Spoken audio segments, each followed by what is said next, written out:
Margaretti. Sorry?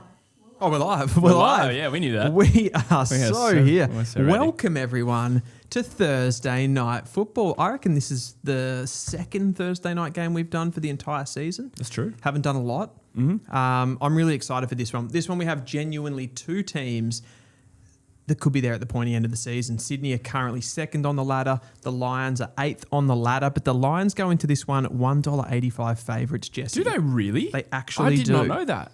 At the Gabba. And Shadow Brain omitted and everything. Shadow Brain. Wow. Yeah. And Errol Goulden's in, isn't he? Errol Goulden is in. I'll actually give you the teams here. So we have Brisbane getting back Ryan Lester, that's the Shadow Brain omission. Lester coming in for him. That's a good in for them as that kind of medium defender. He's been really good this season. Sydney get McCartan back, which is a big key defender for them to stabilise a little bit. They get Errol Goulden, their main playmaker, and Peter Laddams comes in for Hayden McLean. Ooh, that's an interesting one. So the double ruck. Yeah. Trying to boss the Brisbane Lions from the centre of the ground. I like that. It would seem. Rogue Wright says Margaretti. We must have been live when you said Margaretti. Yeah, it's from Inglourious Bastards. Yeah. Good film. Good film. Yeah. This is a tasty clash. No pun intended.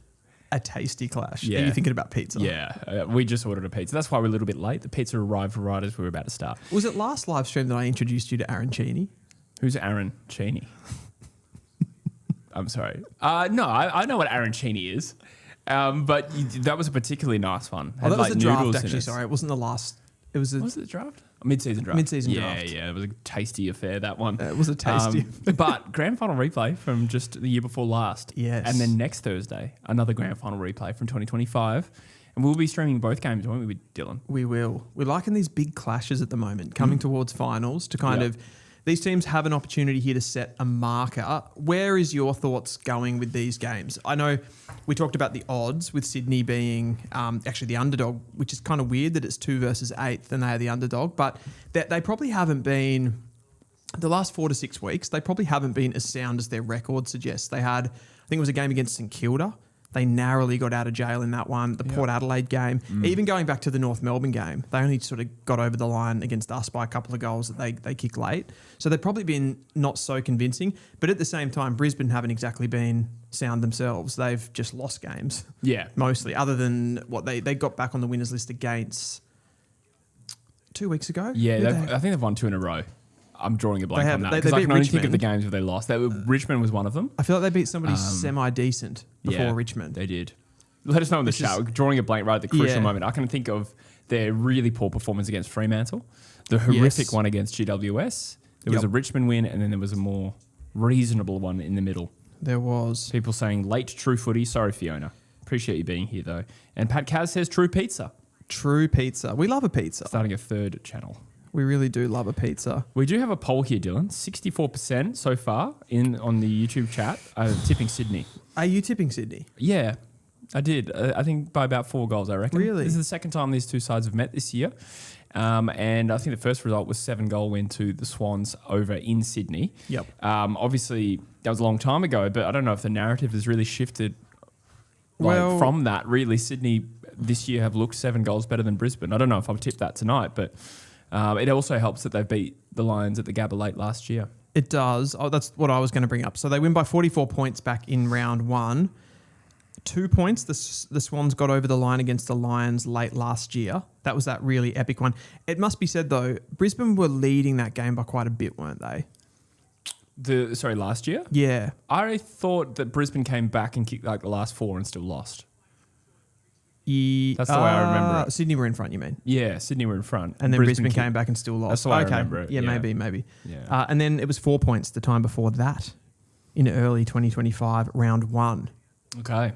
Yep, fair enough. So they have some close games.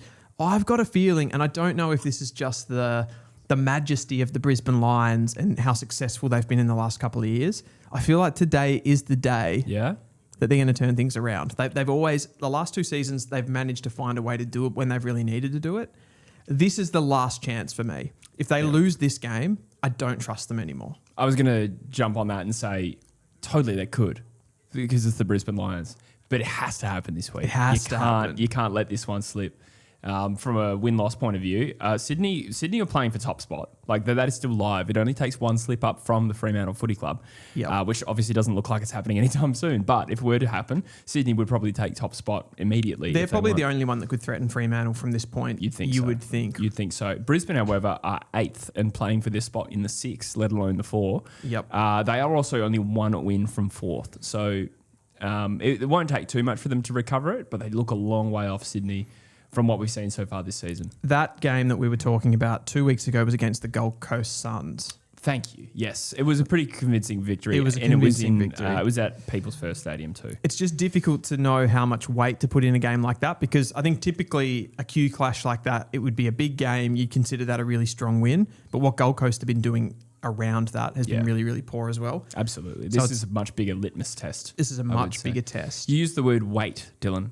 Well, I can't wait to show people what we're watching this game on today. What are we watching this on, Jesse? The BENQ 705. The BENQ TK. TK. 705. You've always been in charge of that.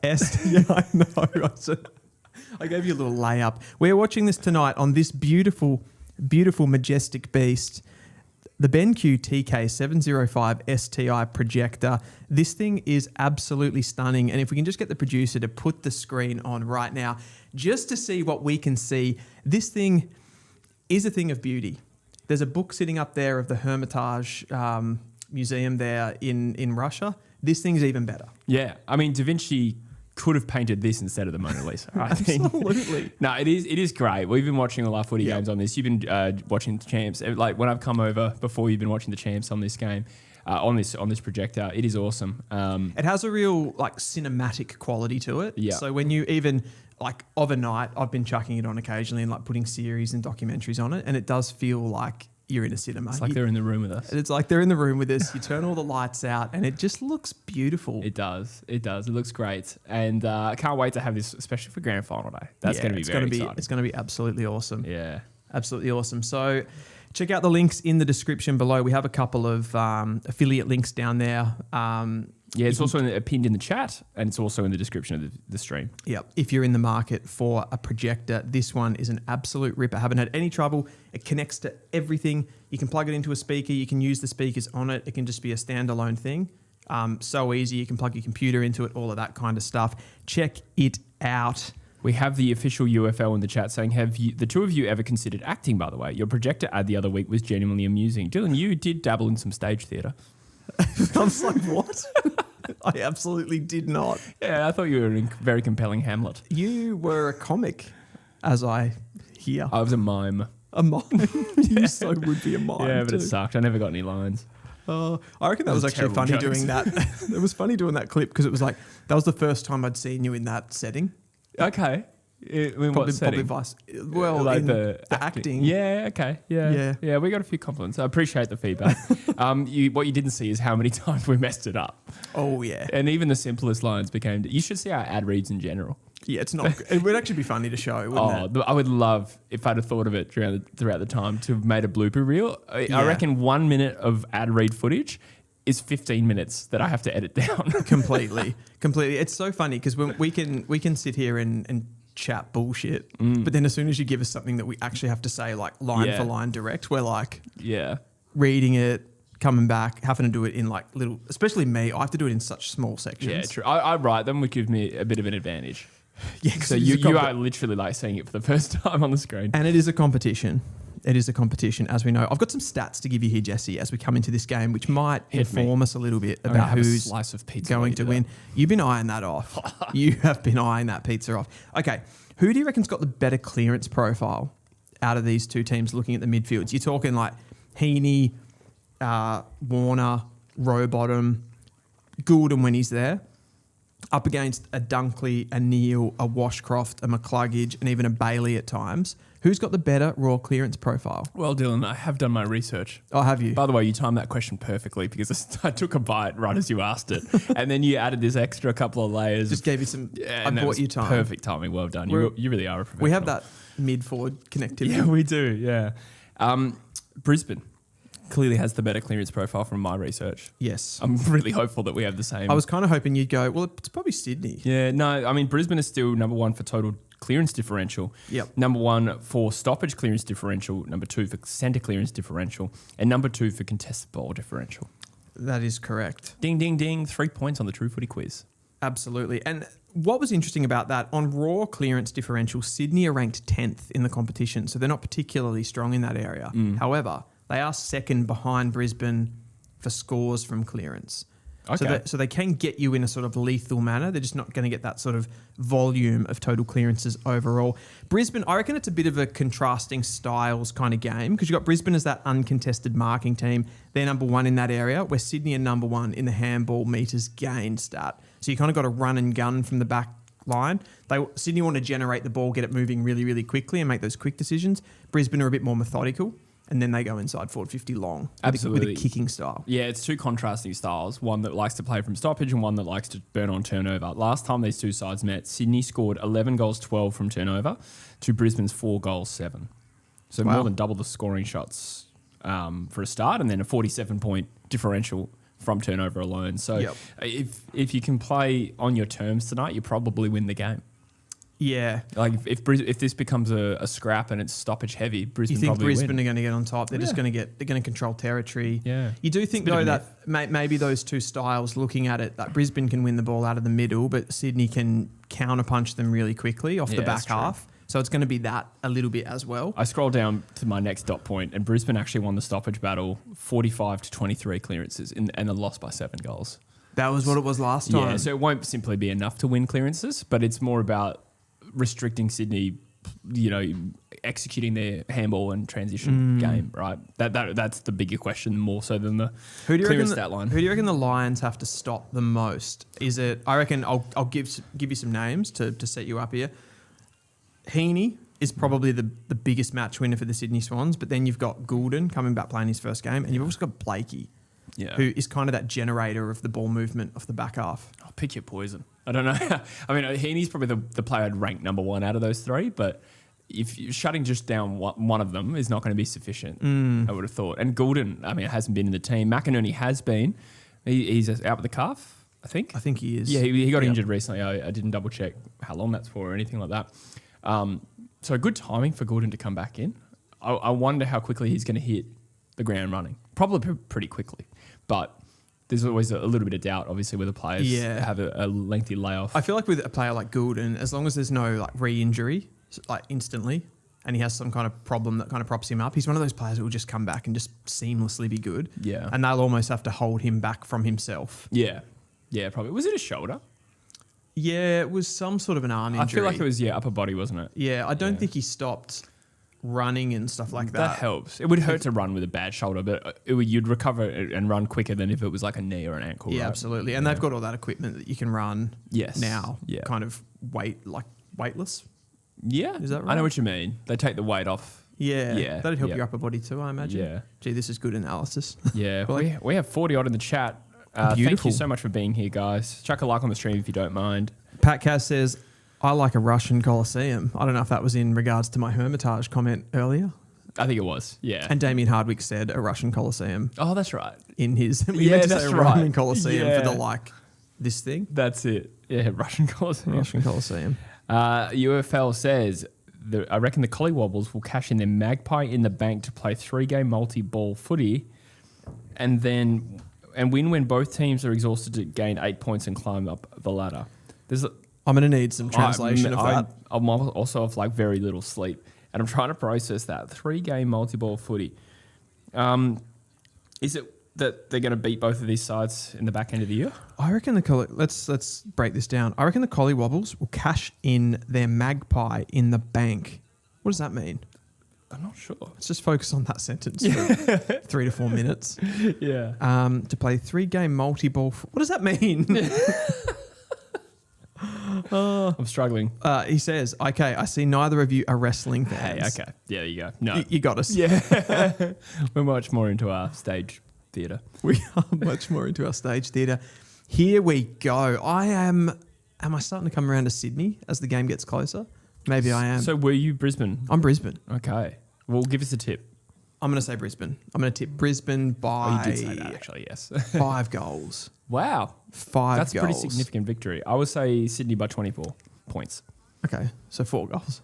Yes. About the same. Yeah, but opposite team. So there's a 9-goal differential. I'm just going to get the teams up. Any demons from the 2024 grand final? Well, Sydney's played well against them since, particularly late last year. So I don't think that's going to affect them tonight. If anything, it'll probably make them hungrier. I think James Hird said during the week, it doesn't matter how long after you lose to a team in the grand final. I think it might have been James Hird. It doesn't matter how long, you always want to beat them, even if it's 10 years later. Well, that's a little bit of the Cats-Hawks rivalry, right? Yeah. Hawthorn won in true. 2008, Yeah. and then they were like, we're not going to lose to this team. Yeah. But then they did every time they played in a big game. Yeah, that's right. Yeah. That was, maybe Geelong fans aren't going to like me saying that, but there were some big games that they still lost, even though they were consistently dominating them in the home and away season. I don't reckon the Eagles have beaten Sydney more than 3 or 4 times since 06. Really? Yeah. Wow. Here we go. Draper versus Grundy. Lockie Neal gets the first clearance of the game out to Zach Bailey. That's what they can do from stoppage. One thing that was interesting to note in doing a bit of research for this game is Lockie Neal is Brisbane's highest rated player. That's somewhat surprising, right? I think like beginning of the season, I was talking about how the Lions would somewhat be like happy for Lockie Neal to have left at the end of the year. Could have gone to another club. You know, there was talk he could have been going to West Coast or someone like that. Look at that. I think you could make the argument it's still better for their medium-term hopes if he does move on, considering how much talent they have coming through. Yeah. So do you think his brilliance holds players back? Oh, I think they're glad they have him right now. But I think just looking at the horizon, and you want a midfield of the Ashcrofts, Jasper Fletcher, Dan Annable, it may be a case if given how they rely on Lockie Neal right now, if they've over the next couple they take a little bit of a step back, they can reset and go again within the next 3. That's true. It might even be as soon as next year. I suppose in fairness, most of those guys are still playing, right? They're just not necessarily playing the exact position that they would want. Like they would obviously all want a bit more midfield time. Yes. I'm sort of still waiting for Will Ashcroft to announce himself and have a consistent season. Yeah, I think he's probably a victim of his own standards, though, considering he's only a 4th-year midfielder. That's true. He's younger than you think. Yeah, he's like Sheasel's age, and even he's probably in the same boat with that. But who are the other midfielders from that draft? Mateus Philippou, Elijah Hewitt. True. It's it's different levels of expectation, and probably rightfully so. I mean, he's won 2 Norm Smiths. But in terms of being consistent over the course of a season, that will be a different challenge. Yep. Brisbane's pressure looks good early here. Harris Andrews would make a great goalkeeper. Oh, wouldn't he? He's just limmy. He's all limb. Socceroos play midday tomorrow. I'll be at work. Big one against Paraguay. Yep. It's going to be a massive game. Do you reckon they'll get through? Yeah, I think they're in a position where they can lose and get through. Well, it's not locked in, but I think given the odds, I think they're a realistic chance of winning, let alone just avoiding. I reckon that's a really interesting part of soccer with the group stages because it plays into your psyche in a way. Like a Paraguay, you'd almost rather be them. It feels like they're chasing, whereas it feels like the Socceroos because of the goal difference. That's true. It feels like we've got to be just like solid, really defensive and try and draw because that means we get the automatic spot. Yeah. I feel like in all the other years we've made it through the group stage, we've had to obtain a result. Yeah. Or like lift to a challenge like Croatia in 06. Yeah, it's rare that we get to the third game and we don't have to. We may not have to do anything. Yeah. So we'll see. We are still scoreless in the first opening minutes of this 2024 Grand Final replay. We have got 50 in the chat. Thank you so much for being here for this wonderful Thursday night live watch along with the BENQ TK705 STI. Beautiful projector. It is. Sydney versus Brisbane in 4K. The official UFL, Money in the Bank is a pro wrestling thing. A wrestler uses a thing he wins, uses it whenever he wants when a champion's decimated, and just cheaply steals their title, basically. Okay, interesting. Right. Is that like, as in, when you say wrestling, like WWE? I presume so. Yeah, I think he said WWE. What, did you just say F? Is that a thing? It was called that in the 90s. I'm a 90s. I do remember it being I'm a called 90s child. But still, it's weird to go back 27 years. So WWE, is it? Yeah. Yeah, okay. Yeah. Right. I did watch that Netflix documentary on, who's the guy? You know, the man. The man. Things. The man. Is it someone? Oh, the guy in the suit. Yeah, Yeah, I do know his name. I'm just blanking again. It's an Irish name, isn't it? Like a Mc. Somebody help. Yeah. Somebody help. We're actually thinking of branching into wrestling content. Oh, dear. Yeah, we're thinking about it. Wrestling guy. McMahon. Is it McMahon? Something McMahon? McMahon. Vince McMahon. Vince McMahon. See, we know. Yeah. This. Weird dude, but had a good documentary on Netflix. Yeah, okay. Here's Bice. Gets on the ball to Wicks. Wicks is having a good year. This run. Oh, mate, don't say Don't like that. the kick, but Rogie says, how about this rule change? If a player kicks it out in the full, whoever in the crowd catches the ball, swaps places with that player. The crowd member becomes a player and the player becomes a fan. That sounds like some sort of fever dream.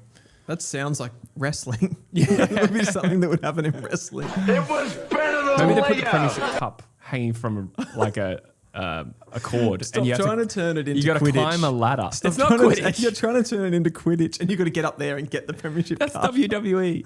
So that's tables, ladders, and chairs. He was a weak-gutted You get on dog a as a kid, broomstick. and he hasn't changed now. He's a weak-gutted dog person now. And you have 3 footballs. What were we talking about the other day with Quidditch? And more like you, it was used as a metaphor, like you win the game. Oh, by- yeah. But if you catch the snitch, you can still lose the game. Yeah, Yeah, it's like the last goal. You know when we used to play in footy in school or soccer in school or whatever, and it was like someone would yell out last goal wins. Yeah. And then whatever had happened, nothing mattered. Yeah. And it was just next goal wins the game. That's right. Yeah, that's right. Yeah, you'd be down 34 to 1. That's Quidditch. That's Quidditch for you. It's Quidditch logic. Jesse does love his Harry Potter, for those out there. I do actually. Not even gonna pretend.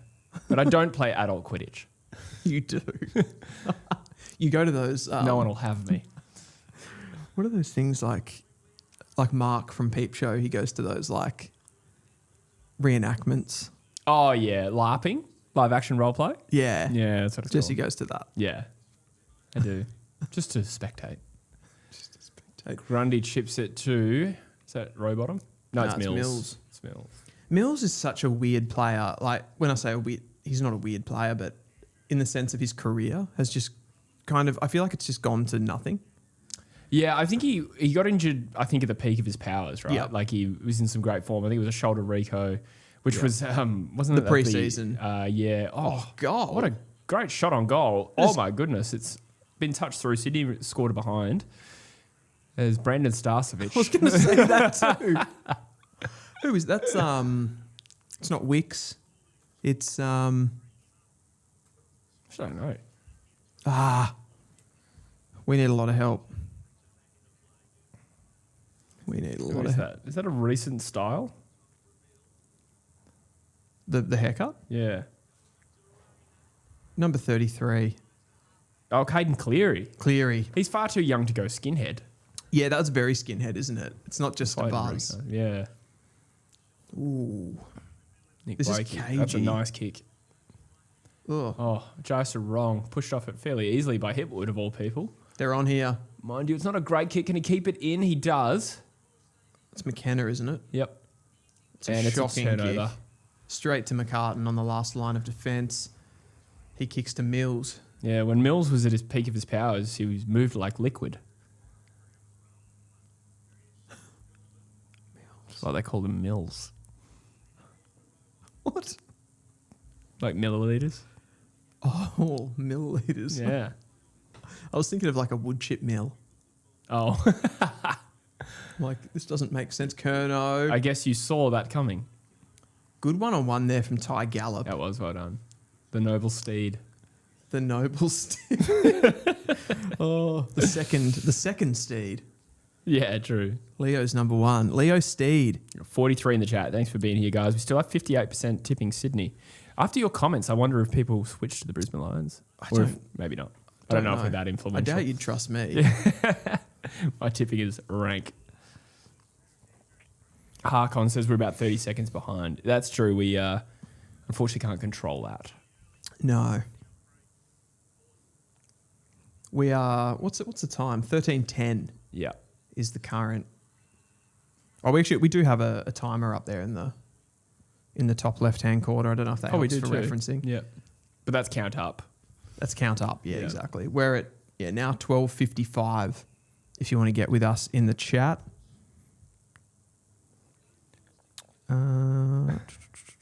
Rogie says the fact the joke was about milliliters and not a watermill. Yes. Yeah. Ooh. Bit of niggle. Bit of niggle. I'll stand by my milliliters comment. Who do you think, out of these two teams, who do you think has a better... I think it's probably fair to say Brisbane would have the better list overall, but who's got the best 23? Fully fit, it's pretty tight, I even reckon. 18. Yeah, fully fit, it's pretty tight. Like, you include, like, McCartan, who's not playing today. And then... McCartan's in. Oh, I read that he was concussed, but is he coming back from concussion? Because he's had 4 now. He's back in. Oh, my mistake. I didn't double check the teams. I just Tom went straight McCartan to you're West talking Coast. about? Yeah, Tom McCartan, yeah. Not Paddy Paddy. McCartan's, he's retired. Yeah, right? like long gone. I thought Tom was still out. Okay, but assuming they have all their players, Brisbane's balance is superior, and I think the sum of all parts, including that balance, is better. Sydney probably have the better, like... I was going to say top-end talent. That's probably a big call, but they certainly have the more, like, potent players, right? 100%. Like, Heaney probably stands above anyone at the Brisbane Lions. Goulden, for potency, I think is also on that list. But then you have, like, you know, when they're playing well, guys like Dunkley and McCluggage and Ashcroft and Neal, like, the better balance of that midfield is probably one that would win.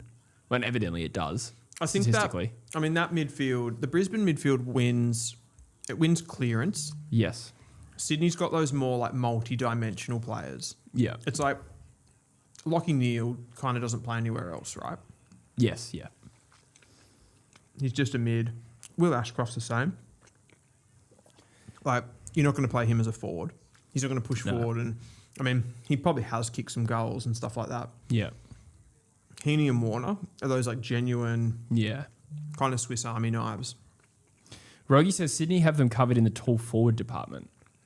So you Curnow, McDonald, and Amati. Genuine question. Logan Morris is pretty good. I was going to say, who would you take for a game tomorrow? Oh. Curnow or Morris? I'd go Morris. I think I would too. Yeah, right at this current point in time. Yeah. He's just an absolute weapon, Logan Yeah. Morris. That's tough though. That's close. Yeah. And then you've got Well, Oscar Allen. Oh, yeah. He's still out, isn't he? Yeah. So he hasn't really fired a shot for them. I think he's had a couple of games where he's contributed, but I don't think that's made a really great start. Do you feel pretty good about that right now as a West Coast fan? I honestly, what happened after Oscar Allen left is irrelevant to me. I don't really care if.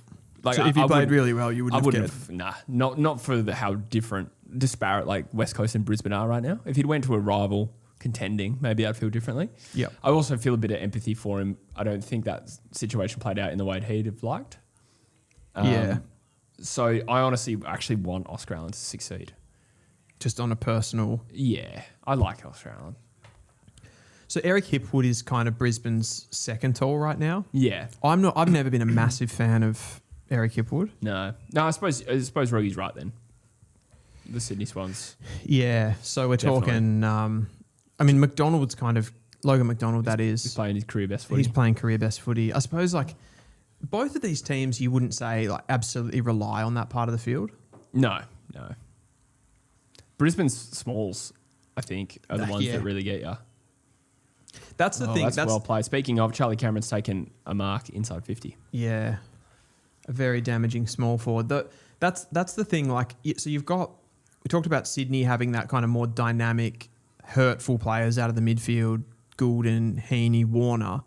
Brisbane kind of have those as more just medium forwards. Yes. And not midfield players as much, like a Bailey, a Rayner. They don't, like, they go in for centre bounces at times, but they don't play there consistently like the Sydney guys. Lohman and Charlie Cameron would be other shouts. That did not look good off the boot, but he's absolutely flushed that. Wow. Straight through the middle on his left. Well done, Charlie Cameron. We have our opening goal of the game. That's a long time for these two teams. I thought this would be really high scoring. Yeah. Cagey early. A couple of final kicks inside 50. Like, the ball has lived in both teams' 50s without looking at the numbers. It's felt like it's been close to goal.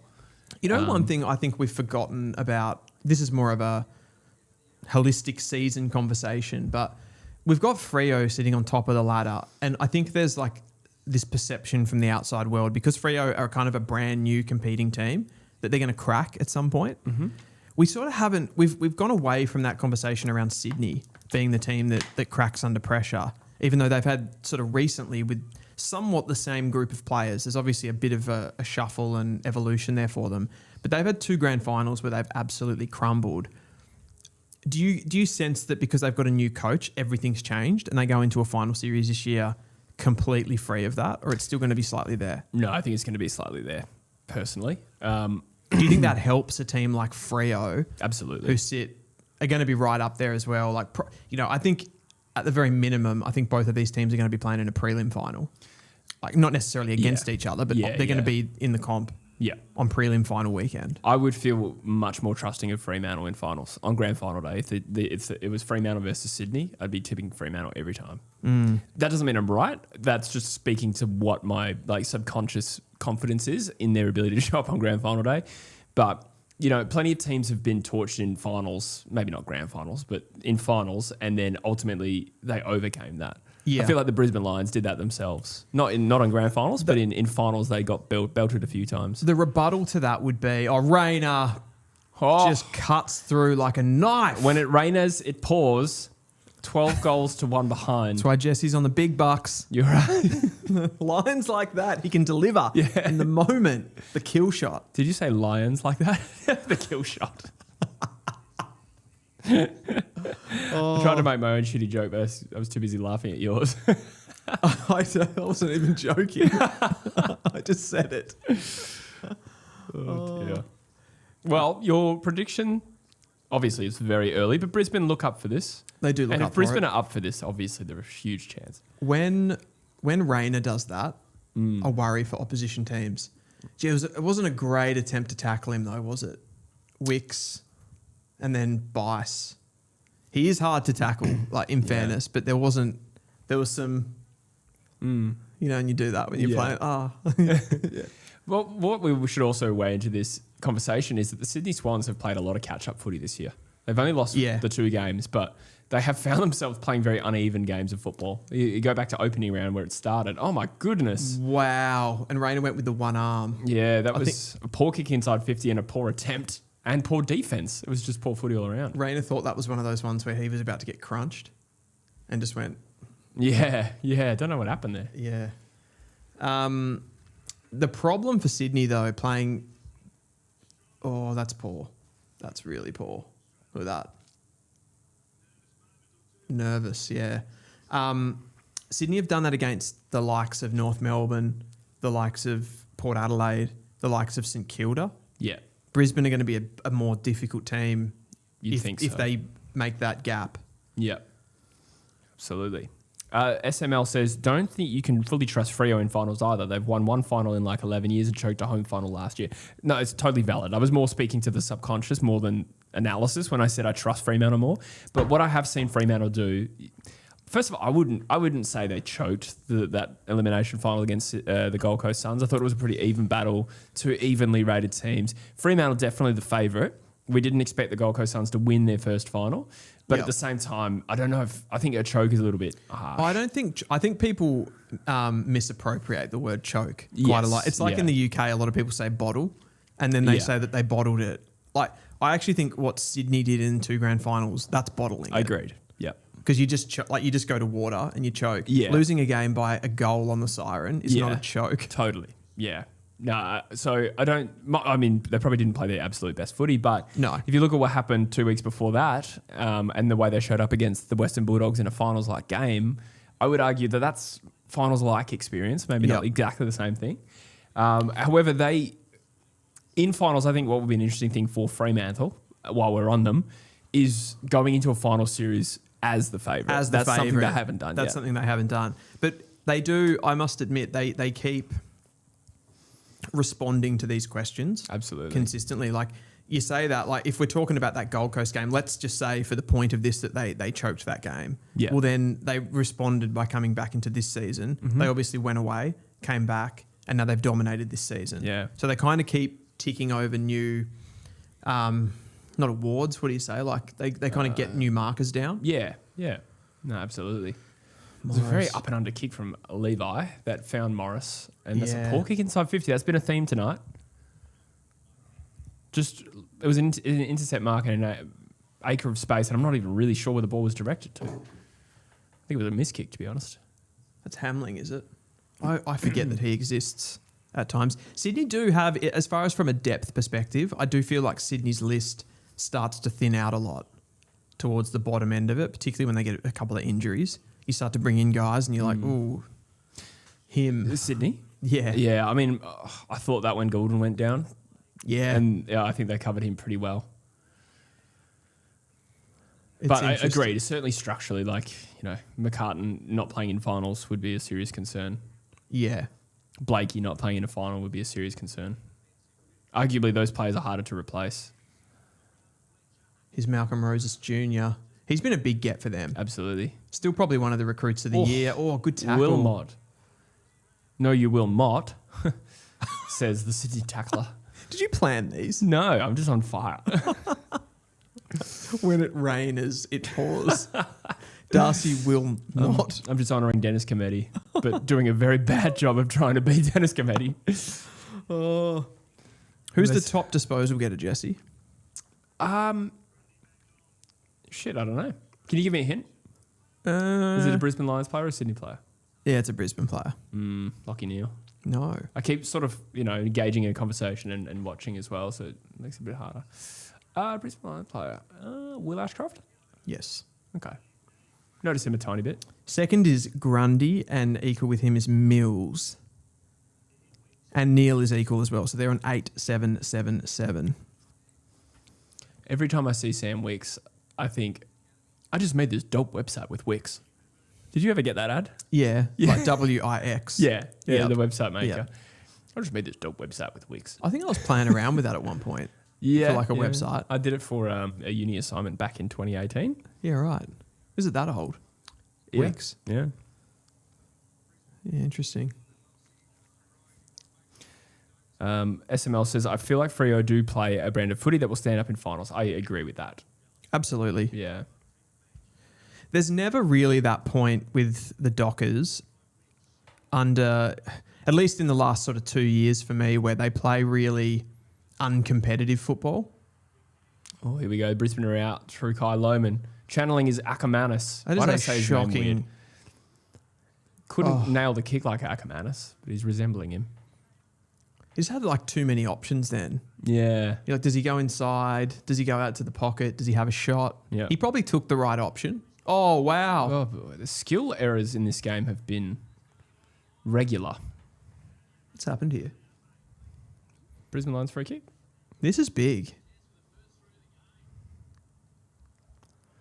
So what happened there? Did he just intercept and then get punched in the face or something as he went through? Yeah, exactly. Silk says, post 08, it's Cats 3 to Hawks 2 in finals. Say that again, sorry. Since 08, it's Cats 3 to Hawks 2 in finals. Yeah, okay. There was a bit of a narrative at some point, though, that Geelong would win the games that mattered. Yeah. Hawthorn would win the games that Hawthorn mattered. would win the games that mattered. Yeah, and Geelong would beat them during the WA season. in Hawthorn's three-peat run from 13 to 15, I reckon they got Geelong a couple of times there and beat them. Yeah, possibly. I'm trying to even think. In 2012, I reckon they beat I know 2011 they lost to Collingwood in a prelim. Don't know why that popped into my head. Yeah, I couldn't tell you off the top of my head.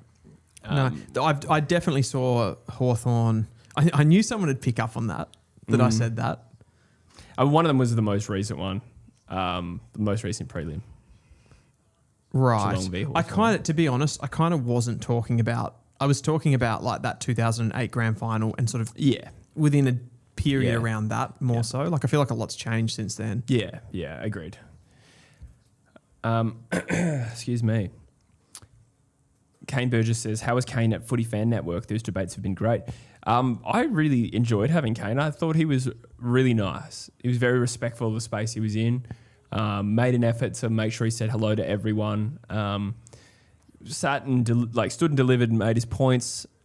I think he won a decent amount of them. I don't think he won every single one, as you'll see. I think the debates have been great. But I think one thing that was impressive, even just watching him in real time, is just seeing how good he is. Even when I thought he was wrong, just his ability to go toe-to-toe with someone. He's a real professional. Just a good debater. Yeah. I actually really like Kane. Yeah. Oh, he's definitely, like, as far as in the football media space, like, he's changed the game. Yeah. I think in the AFL space. Picks things apart so well. You don't, not even if you, like, a lot of the time you're not going to agree with even what he's saying, but just the conversations that he has. The longer the format, the better he comes across. Yeah, okay. You know, like the short grabs, the clips and the posts that go viral versus actually watching him on Fireball with David King. I feel like he comes across way more reasonable. Fireball's the best. Like he's got a couple of shows on the AFL site where he goes through the games and they're very, I don't know, they're kind of quick and nobody's really responding to him. Yeah. They can be a bit like... Chad Warner kicks the Swans' first goal. They needed that. Le Chad. They did need that. Big game player. So many people, for me, underrate the Chad. Yeah? I actually thought you were one that wasn't big on him. The Chad? Yeah. No, I like the Chad. Misremembered. Yeah, I've got to stop saying the Chad. Yeah, it's conjuring an image. Yeah, well, you'll love him in blue and gold in a couple of years, I reckon. Do you reckon it'll happen? Yeah, I think it will happen. I think Georgiades and Warner will happen. Look how effortlessly he kicked that from like 55. Yeah. No, he's a very damaging player. Paul says you guys delayed on purpose. No, not at all. Oh, but behind. Yeah. Yeah, I'm not sure exactly how far it is. You're saying like 30 seconds? Yeah, that's normal though, I thought. Yeah, it's about normal. Yeah, so I'm surprised that we're getting that feedback tonight. Yeah.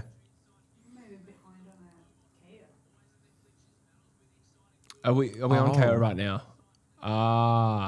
Goulden, has he kept that in? I looked out. It did look out. It looked really out. Oh, I'm going to have another piece of pizza.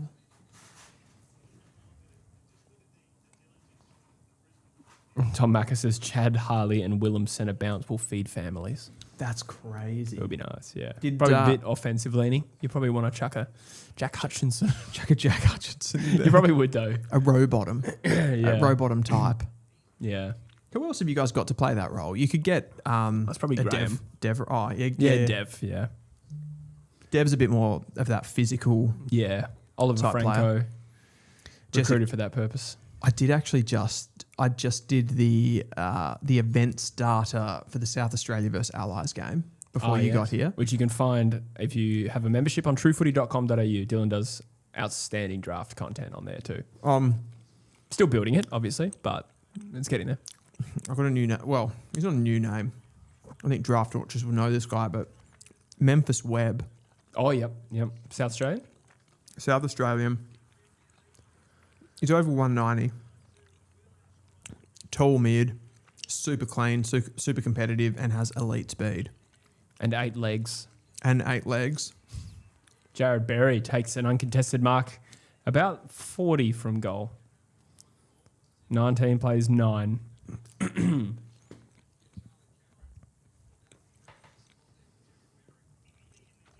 just going to finish this pizza, guys. Okay, I'll take over then. I feel like at times the Sydney's defence has looked a little scrambled. There has been plenty of options. It's just that the Lions have shanked some of the kicks in board. Do you feel as a West Coast fan watching Sydney, you feel like you need them to be good? Yeah, a little bit. Like yeah. on some level. Yeah. I mean, you'd be equally happy with the Brisbane regaining form, right? Like, I actually think in a way that's even better. Yeah, because you feel more convinced by them. Yeah. When they're good. You feel like if Brisbane were playing Freo at the MCG, you certainly wouldn't be writing Fremantle off, but you'd feel there'd be a confidence in that. I think it would be a better grand final. Brisbane at full flight would be a much better challenge than Sydney. I'm aware maybe I'm talking Sydney down too much, but it's just the grand final performances and the... It's probably that sort of biasing, but they could prove me wrong. If Freo win the flag, how many do you reckon they can win? I think multiple is possible, definitely. It's a bit random to say 2 or 3.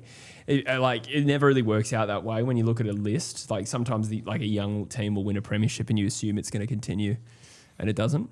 Do you think a Western Australian team, their ability to consistently compete at the top is hindered by the travel? Yeah, I think that's a pretty strong argument. Also, not to take anything away from Fremantle, other than what I'm about to say. No, but their injury list is ludicrous. It is. It's just got Sam Sturt this week as a test. Who wouldn't be playing anyway. Yeah, so you'd have to argue that over time, luck might correct and it'd be more challenging for them. Obviously, their list is still outstanding and their best 23 is strong and balanced and deep. Yeah. So I'm sure they'd still be a contender, but you factor in maybe a couple of those things over a period of time. I wonder what they're doing. I wonder if they're those things come out.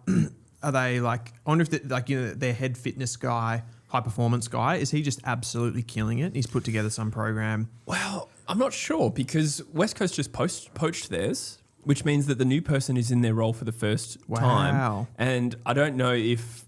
I've heard people say that people in those roles need to be assessed over 2 years, not 1. Yeah. So I think it could be either success over a period of time, building these players as they've developed to the point where now they're quite robust, or a bit of luck. There's always a little bit of luck with this stuff, right? Injuries are luck. 100%. There's some luck. Yeah. I also think when teams get these ludicrous injury lists, there's probably got to be an element of mismanagement as well. Yeah. Some of them, I don't know. I think back to ours, there was a lot of crazy impact ones. Yeah, well, that was probably a rare occurrence though. Lachie Neale. What went on there? Not sure. I think advantage was paid. Good tackle from Cameron. Did they get the turn? This game is living up. It is. 25 plays 15.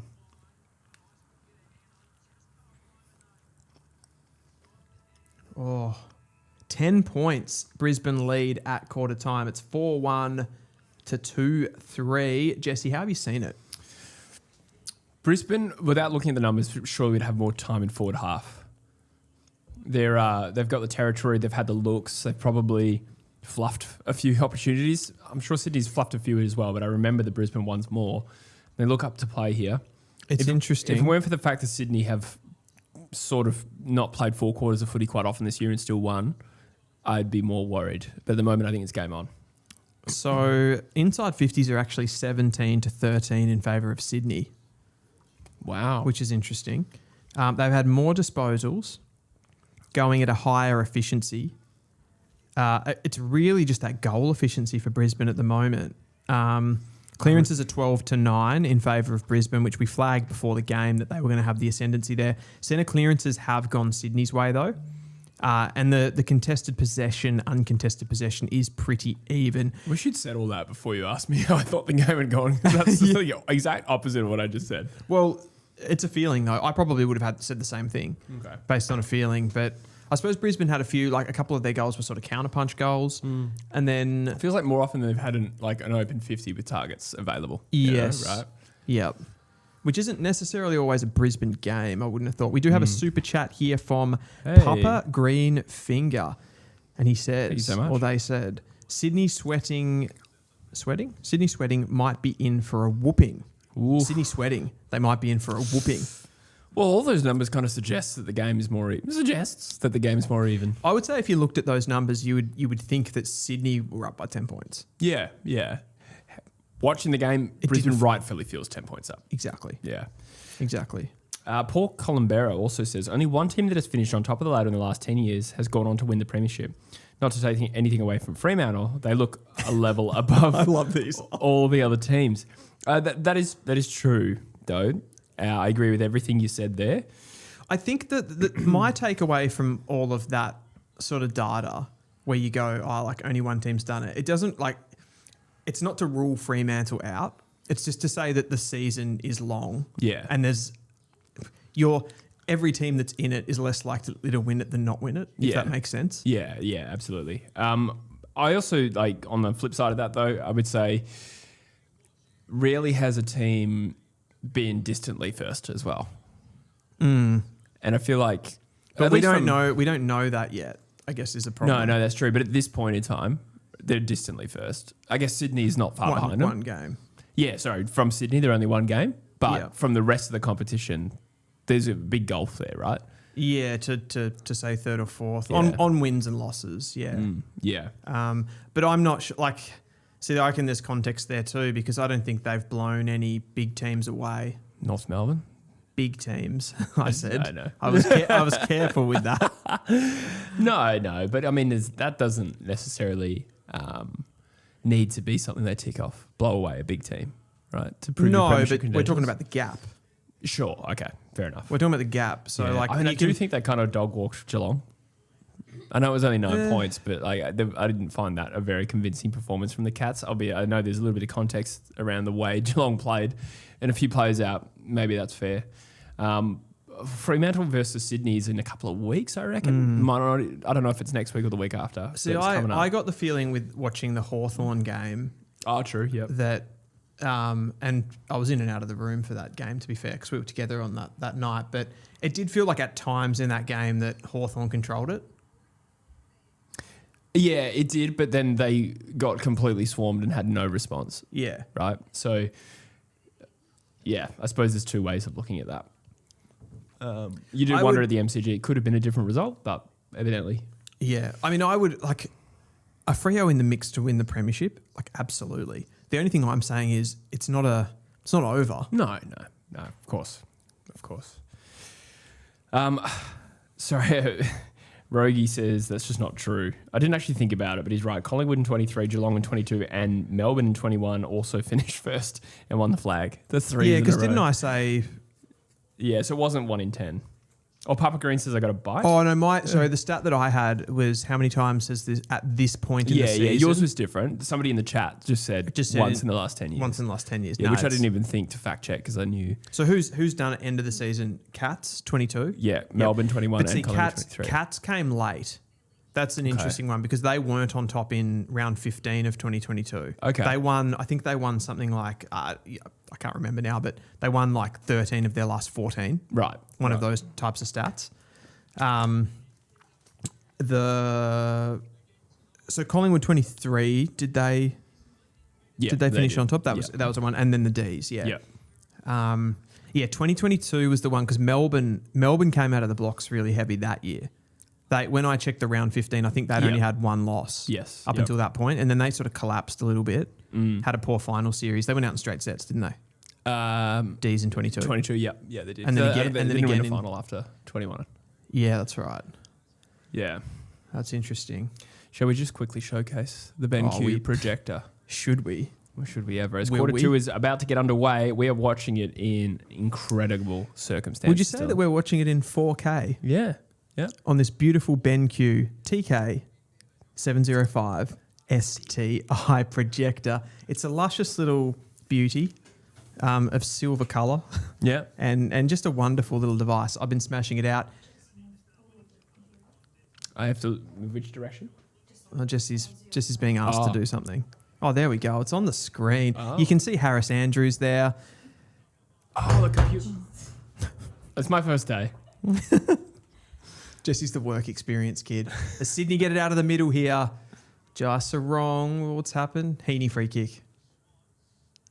Heaney's been quiet so far. Drew? But you sort of worry, like Heaney, Dope you worry website. about him popping up in the late parts of the game. Yeah, absolutely. He doesn't need long to impact. Nah. Here we go. McKenna, a wild hack kick gets immediately smothered. Nick Blakey, the lizard. Just a little pitching wedge. Yeah, It's a it's good true. ball. It is a good ball. Justin wrong. Gets spoiled by reveal. Who's that? Oh, that's McDonald. The big He reveal. looks different. Gallop sends it long. Spoiled again. Edwards has looked all right since he's come in. Yeah, true. Sarong. There was significant pre-draft hype. There was significant. Oh, Oh, Kerno. Kerno's taking a mark. He looked imperious. Imperious, yeah. He has a Jesse. penchant for slipping away like an eel. That's right. I do actually remember saying Swans fans being big on Will Edwards years ago. Like a couple years ago. What was that? I do remember like Swans fans being big on him, Edwards. Oh, yeah, okay. Oh, yeah, that's what you were talking about with the Yeah. pre-draft hype. I think he's Cat B, right? I think that's how we got it. Let's have a look. Who was the ruck that they took? That was Green, wasn't it? Kerno has kicked a goal. We're back to 4 points. Will Green was, first round pick, 23. I reckon. 23, yeah. And Will Edwards is, I thought a Cat B. Will Edwards, a 197 centimetre defender who thrives in one-on-one contests. Sounds about right. Just love that. Was he a Cat B? Like maybe Swans Academy straight to Cat B. Yep, It correct. was. Oh. 2022. It's funny how like Caden Cleary took me a minute. And then I'm like, Will Edwards, yeah, Cat B Yeah, rookie. Cat B rookie, 2022, yeah. Do Cat B rookies ever have significant pre-draft hype? Good question. I'd say Indy Cotton did. Tyler Welsh kind of did. He wasn't Cat B, though. Father son. Undrafted. Cat B. Goes Cat B. Oh, did he? Yeah. He went undrafted and then went rookie list, I reckon. Yeah, okay. Oh, mind you, I think is it different when they rookie draft them? Yeah, it is. Okay. It is, yeah. Right. It's still kind of the same thing though, I'd say. I thought Cat B was specifically from like a different background. No, NGA or father son, if they don't get bids in either They can draft, go Cat B. They can go Cat right. B, yeah. Yep. Or actually, I think prior to the rookie draft, they can be Cat B'd. I think that's what it is. So any father sons that got hype but went undrafted. Right. Kellaway? Did Kellaway get drafted last year? No. He didn't at all? No. Okay. But he could have. Yeah. He could have been in that Yeah. situation in theory. Yeah. They ended up taking like Burton as an SSP late. Okay. Yeah. Yes. Yep. That's right. Hipwood. We call him the pirate. Hip and Wood. Wooden leg. Yeah, okay. Oh, it's yucky. Is it a goal? It's a goal. It looked yucky. It looked It's so just a bad angle. yucky. So yucky. And they're pulling away, Jesse. They are pulling away the Brisbane Lions. Are they going to be just That too kick good left here? me stumped. I don't even know what to say. Like how I just cut across you there. It occurred to me. What was that comment you left on my video? Do any of these players have Aquatic. Oh no, amphibious tendencies. I was like, I wanted to say something really clever, and I know. just couldn't. But it was an inside joke. It was an inside joke. Inside joke. That's far too hard to explain right now. It is. Actually, it'd be kind of funny too. So how it started was, Dylan and I, when like one person gets something done, like, hey, I just updated the website, or hey, I've done the thumbnail. Yeah. It's like, it started with like, hey man, nice work. Yeah, and then it yeah. went to, you're a genuine A grader. And then we started getting real silly with it. And it was like, you are an industrious halfback flanker with elite skills and a penchant for intercept marking. Sort of like that draft, like we were doing a draft bio. Yeah, exactly. someone. Yeah, and then they just got ridiculously long. I reckon I had a 3-paragrapher in there once. And it got so weird. So it started off as like sporting, yeah. and then it got just weird, like creative. Yeah, I won't go into the details of some of them. Yeah. Flatulent is a word we use a lot. Yes. But then it started getting very aquatic animals. Yeah. You kept referring to me as like a slippery eel. And it Yeah. it was you that stayed on the marine life Marine- thing for marine. ages. Yeah. And that's why I commented. Always wanted to be a marine biologist. Yeah, clearly. I think I asked you, I was like, are you listening to like marine biology podcasts or something Not as you at go to all. sleep? I don't know where it came from. Yeah. It's in me deep inside. Yeah. Oh. What's going on there? My It is voice still is 10 points. breaking. So Sydney got the first goal of this quarter. We were too busy talking about Yeah, aquatic so mammals. Kerno, and then Hipwood. Gotcha. It's a weird game. Does this game feel like it's a little slow? Like it's not as end to end as you'd expect it to be with these two teams? A little cagey? A little. I don't know. I feel like 17 to 13 inside 50 count at quarter time's reasonably high. Yeah, it is. Oh, hands from Lockie Neal. Lohman Hipwood gets on it his out right to foot. Hipwood, and he's Tell you kicked what, it. He's He's not. pretty good on his opposite foot, to be fair. He's Far out. wait, is he left-footed? No, you're thinking of Danaher. I thought that. Yeah, no, probably am. Hang on. The last one was left-footed. The one he just kicked was left-footed. It was. So either way, one of them was a good opposite foot kick. Eric Hipwood is, I think he's right-footed. Yeah, I think he might be now. I think about it. Remember that goal he kicked in this grand final 24, and he hit the Akamana Oh, yeah. I feel like that was a left-footed one. He's naturally right-footed. Does he have gills? This is what AI says. Eric Hipwood is naturally right-footed with a penchant for holding his breath underwater. But he's renowned in the AFL for doing almost all of his kicking on his left foot. Oh, okay. Duggan's been loving his right foot lately. That's It's not really alarming, but I suppose. Yeah, I was going to say that's not good. But maybe he's right-footed. He just didn't know. He started hitting darts. Maybe he's like this foot's done. I can't get any more out of this foot, but Yeah. I'll try on the other Yeah, one. it turns out he was right-footed since birth. Yeah, the mechanics could go better. Oh, that was like is it Tunstall then? He the handball came in his direction and he ducked it to leave it for the next guy. Just missed that final kick. Once again, Rayner is left found wanting. It just went over his head. Paul says it feels like neither team has got going yet. That's true. Yeah. We're 12 points the margin. 33 plays 21. I might, tink or stink. And you know what I'm going to come back with? Cool stink. You can't be doing that. I might come back with another pizza. Who knows? I would you concur. yeah, cool. It's I not would the right word at all. I would agree with that. So 14 minutes to go in the second quarter. It's a real cagey affair for me here. Grundy in the ruck tries to get it down. Levi Ashcroft with just sort of a flying kick inside 50. Morris comes out to meet it. Gets it to Dunkley. Oh. Yeah, Brisbane's inside 50s aren't quite connecting at the moment. They're getting some of those long balls in. Edwards kicking out from defence. Probably not the guy that you'd want the ball in his hands. Brisbane smash it forward. Dunkley. Tunstall. Dunkley just smashes it and they just get a mark from Morris just playing in front. How good is this guy? Honestly. There's actually a guy in the draft this year, speaking of Logan Morris, who takes that mark, going for the set shot. Jack Slattery from South Australia just kicked 6 goals at the weekend in the National Champs game and got a little bit of Logan Morris about him. Just sort of this wiry key position forward that moves really, really well, good at ground level, a little bit undersized, and just super, super competitive. Could we have a second Logan Morris? Morris comes in. He looks like he's got it. Brisbane, they are pulling away. They just look a little bit too strong around the contest at the moment for the Sydney Swans. How are our stats looking at the moment? We've got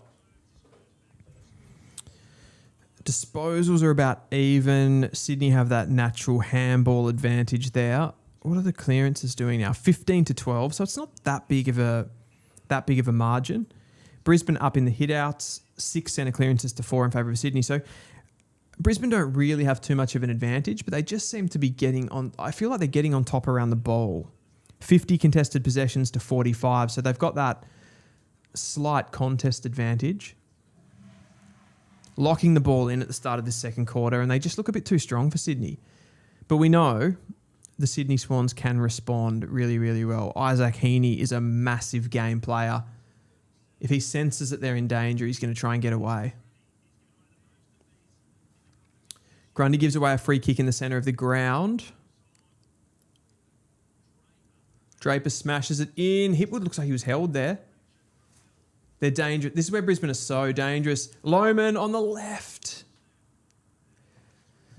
Lohman looks like he's getting into the right positions, but he just has those sort of his final kind of quality is not quite there. He had that one just before when he sort of had a shot in at goal, and he just can't kind of finish the deal. As Jesse comes back with a pizza. Pizza these nuts, am I right? Oh. Lohman. Great name for a limbo player, bad name for a high jumper. You missed a... I've ignored that. Okay.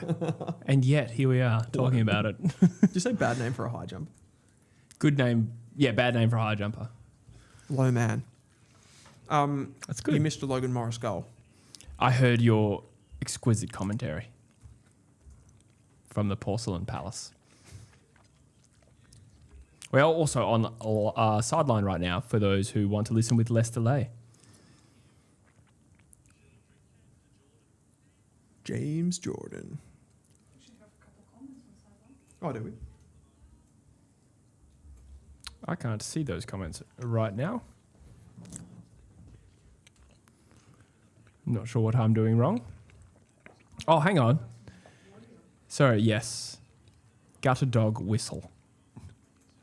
No, those are sound effects that were played. We did miss those. Oh. Harris Andrews in the middle of the ground. Finds Berry. Finds Bailey. Finally, the inside 50 kick is a precise one. Where are we in the chat? If Brisbane win this game, Jesse, are they back? Borderline. It's a big win. But they're in the position where there's no margin for error, so it only takes one more sloppy performance and their doubts cast back on them. Because I know they've done it before, but you don't want to be trying to win the flag from outside the 4. If they're in the 4, huge chance. Oh, Bailey. Bailey was called to play on. Caden Cleary comes up and whacks him in the head from behind. Bailey is pissed that he was called to play on at all.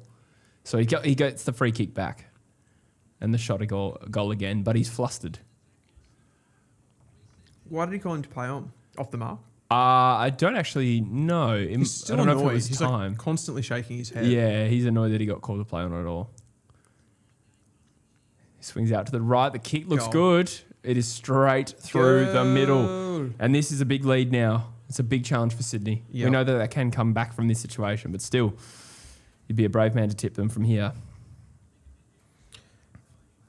So Brisbane win this game. They go to 6th on the ladder.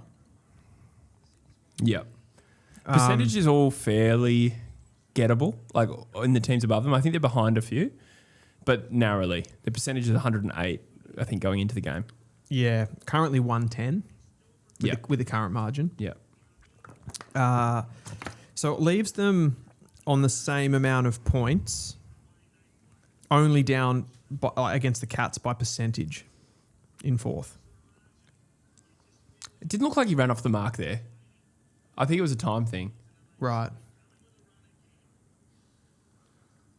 Was it something to do with the umpire not giving him the full 30? It could have been. So he only gives him 15. That. He just made him look silly then because he nailed it.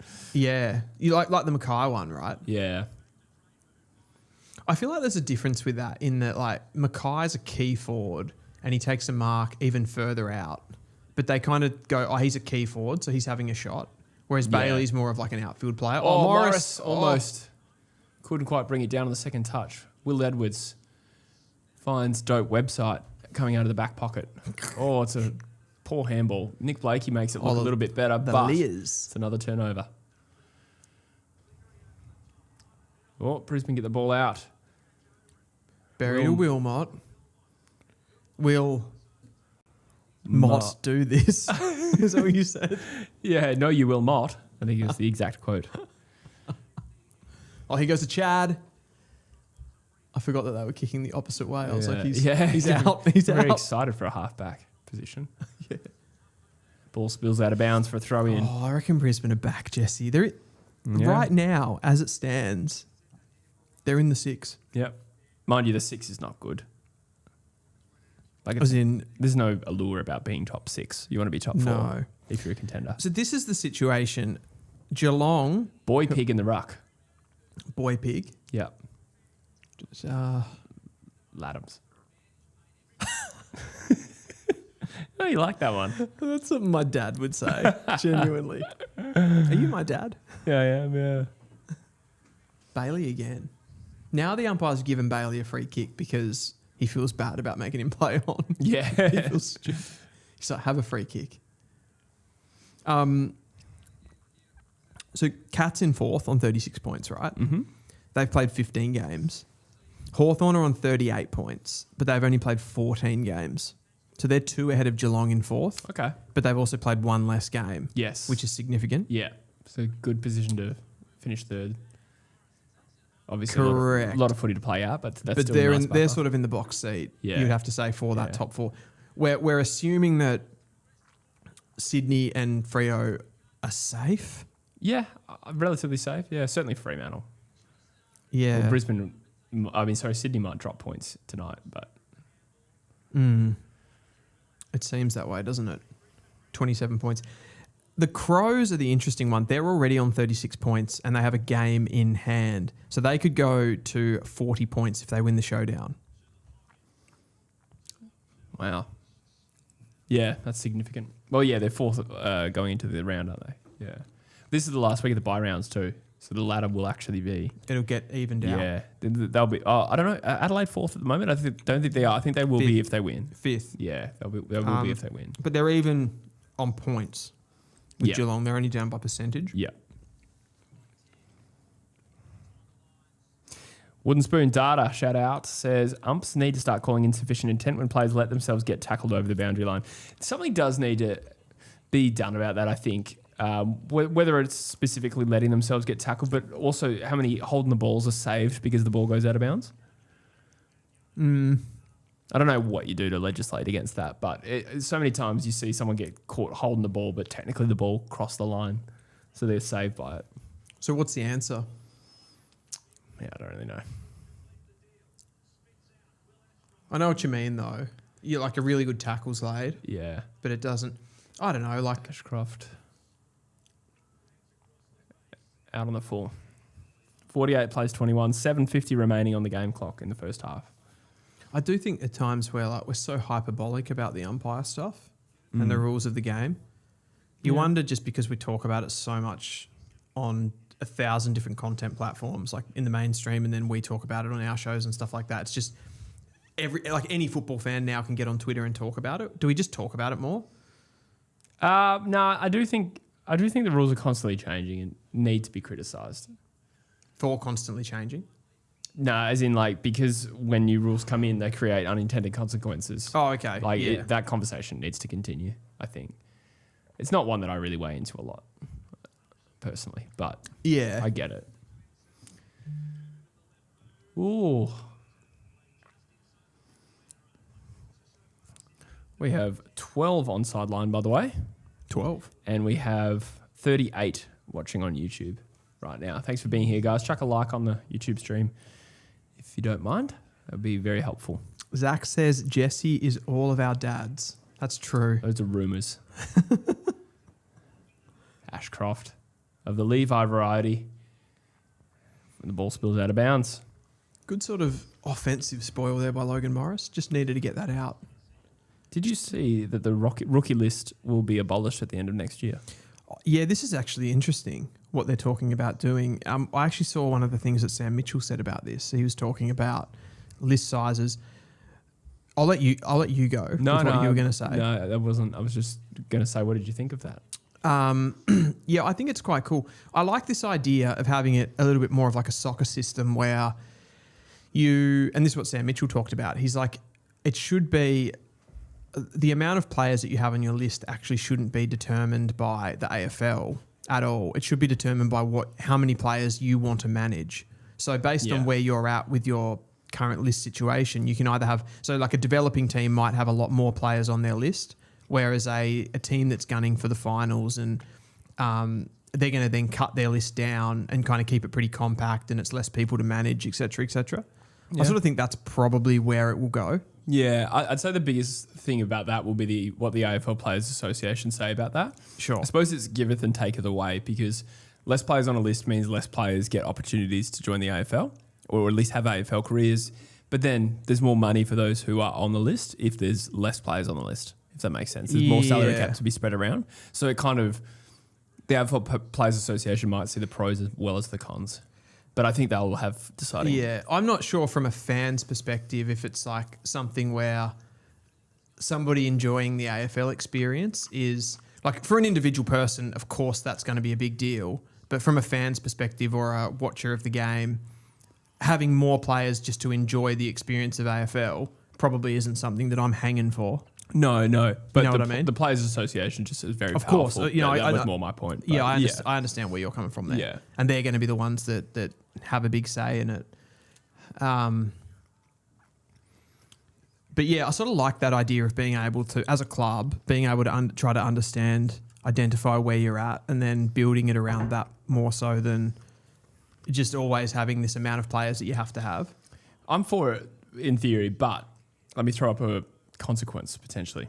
Yep. There are currently, as I understand it, technically rules in place for if you run out of players due to injury, you can use top-up players from the VFL or state leagues. Yeah.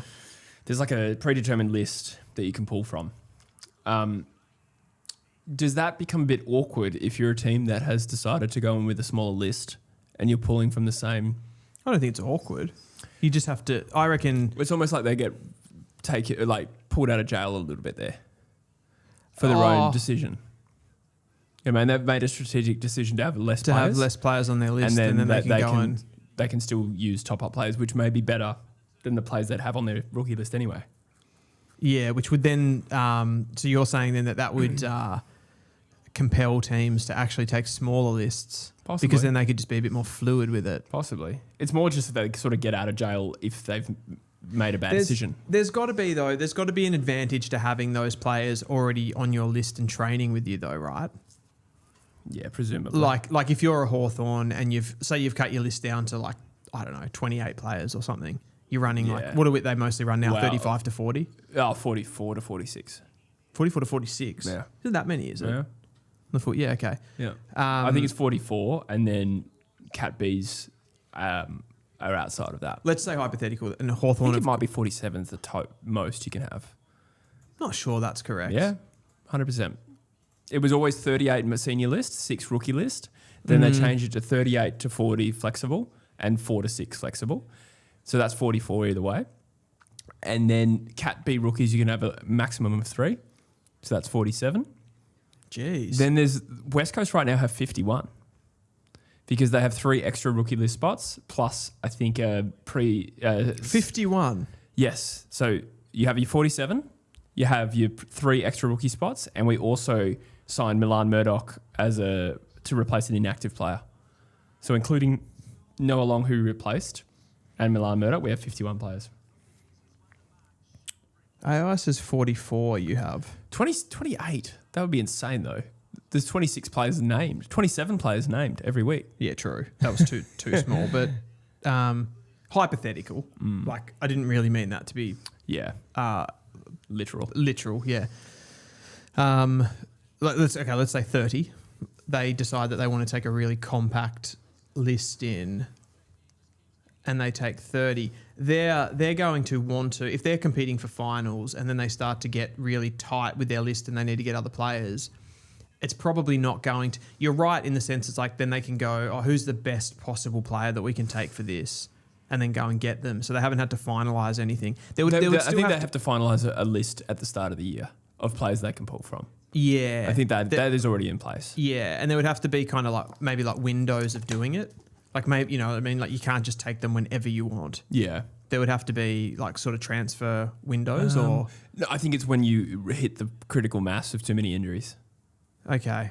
So you just do it based on that. Yeah. But I mean, like, what if the Cats could just add Marcus Herbert from their VFL team? Like, he's pretty ready to go, and he'd be better than a lot of 38 to 44 ranked players on other lists.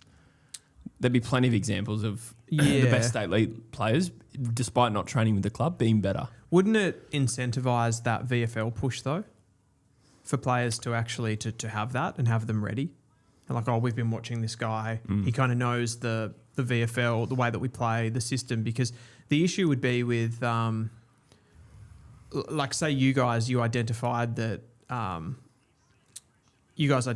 for you that the best player was Franco, right? Yep. In the mid-season draft, like he was the most talented guy. But you don't know how he actually plays in your system. Like he doesn't know how you guys play. He's overplaying in South Australia somewhere. You pull him out. You're probably not going to want to do that in the lead up to a final series, are you? No. I don't know. I feel like the benefits of that are just sort of negligible. Of like you're saying that not like having a smaller list would be beneficial, right? Because you could then just pull whoever you wanted whenever you needed them. In theory, yeah. But you are talking about like you're not talking about Isaac Heaney. No, you're talking about Marcus Herbert. No, but I mean, it just feels wrong that a team can potentially mismanage their list, run out of players. We're talking about extreme hypotheticals, but nonetheless they are possible, so we need to discuss them. You run out of players due to your own mismanagement, and then you can actually, in theory, recruit a better player off a supplemental list than, say, having another rookie listed player. Yeah. It means that you're essentially, I suppose you could say that these players on the supplemental list kind of are your rookie list that you can pull from, but you're not paying them. Yeah. So have a group of players essentially that like are kind of on your list, but they're not. Is that what you're saying? Yeah, well, I think that already exists. Yeah. Like I think it was discussed with Essendon or something either this year or last year, one of the two injury-riddled years. When did they have to lodge that? Or maybe it's Richmond. I reckon at the start of the year. And I don't think it existed before COVID. West Coast tapped into a special COVID top-up list where we signed the accountant, Aaron Black, who played one game. Yeah, I remember that. That was against us, wasn't it? It was, yeah. And he kicked a goal too. That was a special COVID concession that did not exist prior to that. But I only learned like in the last year or two that actually now exists for all clubs. It was either Richmond or Essendon. It might have been Richmond this year. They were talking about how there was a predetermined list of players they could pull from. Interesting. Yeah. I don't know. I think it would be cool. I think it would challenge teams to adapt a little bit. I think the likelihood that you have those injuries and you really stuff yourself up, I'm not sure they're remote. Yeah. Yeah, and I'm not sure that it would actually be a benefit to you to like. I don't think you'd be getting a sporting advantage by going and pulling. No, it's not so much that you get a huge advantage. It's just more so that outcome is difficult to. You just think you should get punished more for fucking that up. A little bit, yeah. Yeah. Yeah, you get out of jail a bit easily. In that hypothetical scenario. That being said, if you're running out of players, your season's probably fucked anyway. A bit, yeah. Like we're talking about the bottom percentages of your list as well. Yeah. I think it would be fairly rare that a team would get like, again, using Marcus Herbert for some reason as the example every time. It's just ready-made. And you bring him in and then like he's, I don't know. Hugo Hawker-Hahn would be another one. Hugo Hawker-Hahn. But I mean, these guys have been running around in the VFL for a while, right? Yeah. Like, why couldn't you have got them before? Why couldn't anybody else have got them? That's kind of the point, right? Yeah. So, like, in theory, the bottom teams could actually have even more players. Wasn't that the... Yeah. Oh, yeah. More than the max that currently exists. Yeah, that's true. That's true. And then that would stop the teams that wanted to have smaller lists. Yeah. That would stop them from taking the best players as well, in theory. I suppose so, yeah. All comes down to finances at the end of the day, though, right? Yeah. What are we at here? 27 points. Got sidetracked with that list size stuff, but it's it is interesting. I imagine that stuff's been fairly fluid over the years in AFL. Like, that hasn't always been the same. What's that? Like, list sizes and stuff would be changing a lot. I think it's been 44 for as long as I've been following footy. Cat B was a relatively new innovation, which has expanded that a little bit, but 44 mainly, and rookie list. The rookie list was kind of obsolete. It was only a matter of time before that left. That is half time, Jesse. 27 points. Are you surprised? A little, but not like shocked, given it's the Brisbane Lions. We sort of always suspected that this was possible. They were favourites. I didn't tip it, obviously. Yeah, They that were- surprises me. They were though. actually $1.80 favourites. Yeah. I don't know what that's based on. Well, I know it's based on where the betting money goes, but like I'm surprised that that's where the money went. Yeah. But obviously, I was wrong. Michael Voss on the... It's just, I don't know why that looks really strange right now, of Michael Voss just being on the panel. I guess just because he's been the Carlton coach so recently. Yeah. There he is. Did you see any of his interview? No, I didn't. You didn't? Okay. Sorry, I was just looking at the chat. MIA Down Under dropped a super chat. Thank you so much. Says, get some cowboy mix, guys. Thanks. What's cowboy mix? I was just going to ask that. Is it like cocaine or something? Maybe. Probably. I'm going to Google it. Yeah. We're such boomers, man. We don't know anything. I remember this thing used to happen when we like first started doing streams, and people would write "end stream, please." Yeah. And it was some stream thing. Yeah, it was like a meme. Yeah. It was like a meme, and I had absolutely no idea. Yeah, I mean, neither did I. So I think cowboy mix, unless it's also, It could be a cereal. yeah, it's like this. It looks like kind of nuts and bolts. We called it in Tassie. It's like this, like kind of like Pringles and not Pringles. Fuck. Pretzels. Pretzels. Yeah. And I think we had like Nutri-Grain in there as well. Oh, really? With like salted Nutri-Grain and stuff like that. Little kind of bits and pieces. Unless it's got another meaning. Cowboy mix. Yeah, trail mix. Oh, trail mix. Yes. I had some of that in America. Yes. It's surprisingly delicious. Is that what we're talking about here? Yeah, it's like nuts and like jelly Nuts. beans and stuff. And jelly beans. Yeah, like weird like M&Ms or something. It's like, you're like, that shouldn't go, but I'm never going to stop eating this. Yeah, right. With like pretzels and Yeah. stuff like that. The official UFL. Can we live in a hypothetical real quick? What happens if Gold Coast wins in Freo on Sunday? Does the outlook for either team change, or even the league premiership race as a whole? That's a good question.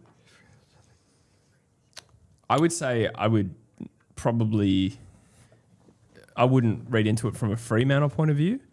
I think from the Gold Coast point of view, that would be a big step up in their seriousness. Yeah, for sure. Yeah. For sure. I probably feel the same way. I don't think like I don't think what Freo do for the rest of the season now matters all that much. Obviously, if they were like to absolutely capitulate, then Like finishing third from here would be a pretty bad result. it would, to not get that home final, Yeah. just psychologically. Yeah, have to travel to the MCD to play Hawthorn. Needs to win Yeah. that, but you'd rather not have to do that. The challenge for the Dockers, I think, like really coming is just that psychological challenge of qualifying. You qualify as one of the top two teams, you get that home final. And like you said, all of it, as soon as they hit that point, they hit that first final, they go, shit, okay, like we're inexperienced to this situation of being in a big final. And all of a sudden we're the hunted. Every team's gone to work on us throughout the season. We've been building to this moment, but they've been trying to catch up to us as well. And I think that's where the test will come for them. And they're not a super mature team that have been in tons of final series and been able to do this. So I think they've been in enough, though. You're right, though. That will definitely exist. I'm just saying I think they've been in enough for me to what's back enough? them I in. mean, none is enough if you can deal with it. Yes and no. We did this last year. I remember looking at the Adelaide Crows in the preview, and I was like, I can't think of a single premiership team who has won a premiership in the last 25 years that hadn't played in finals before. Yeah, but having won one would be... They haven't played in finals. Yeah, I know. But like... Yeah. So in that sense, Freo could do it. Yeah, I mean, there's been premiership teams like the Bulldogs who had played in just one final the year before. That would be like Freo. Well, no, because Freo played in 22 as well. They played two finals that year. Yeah. with much of the same group. Luke Jackson and Shea I Bolton, suppose there would premiership have players. been a fair few players in that. Yeah.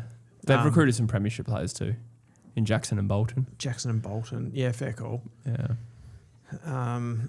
Yeah, that's a decent chunk of their team playing in 2 finals, I guess. Yeah. And they won one that year, didn't they?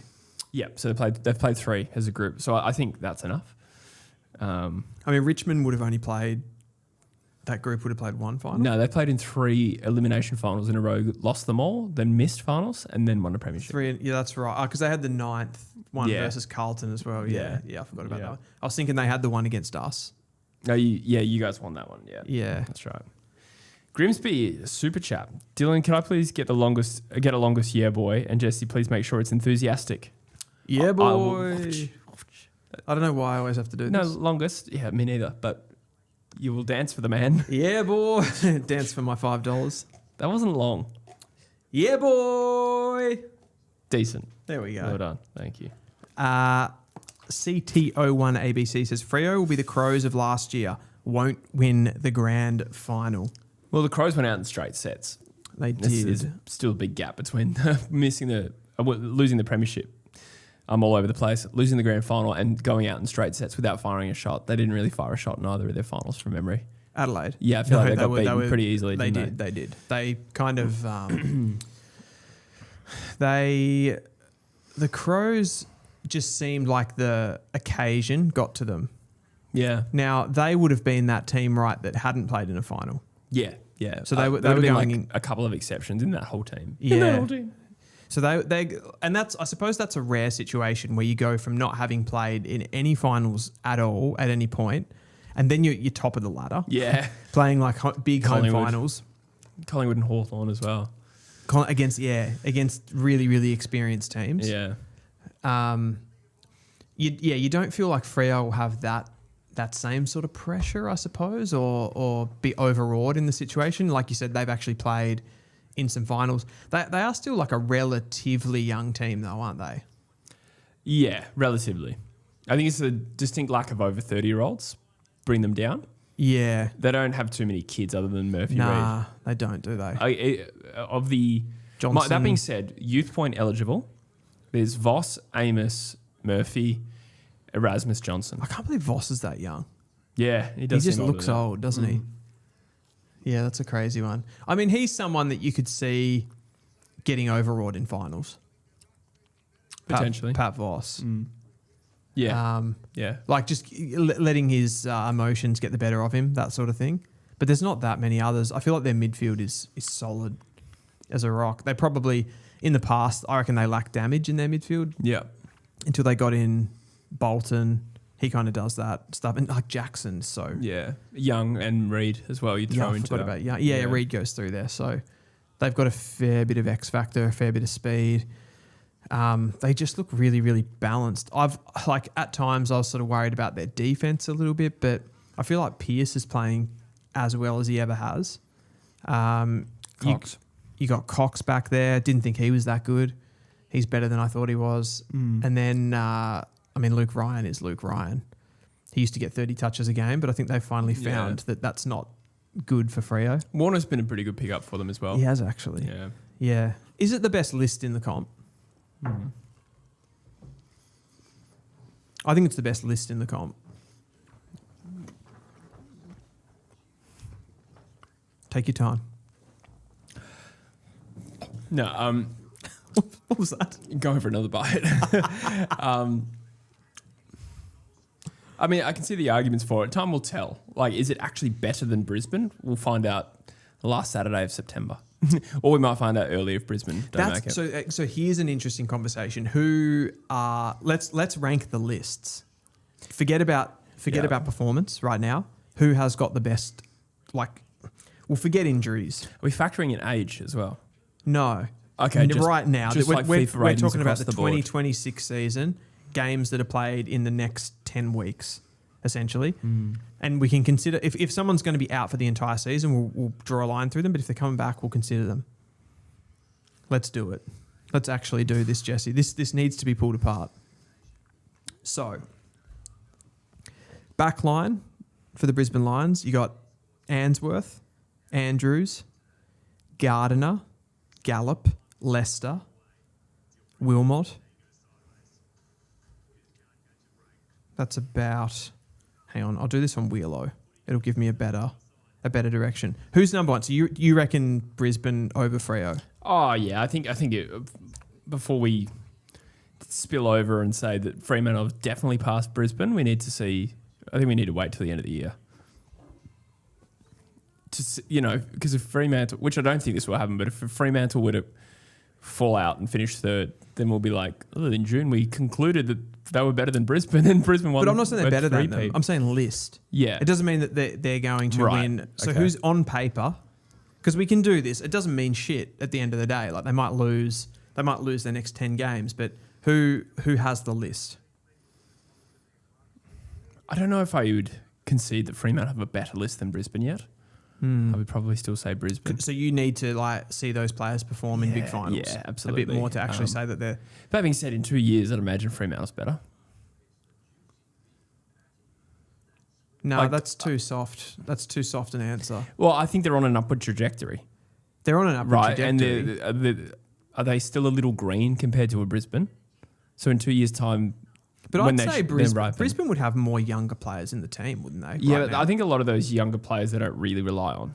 No. Right? Like we're talking Rayner, Andrews, Lockie Neal still. There's a balance. Yeah. Right? Like they're not really relying on Levi and Annabelle. We'll slightly break it down here. So backline, who's got the best backline? Fremantle.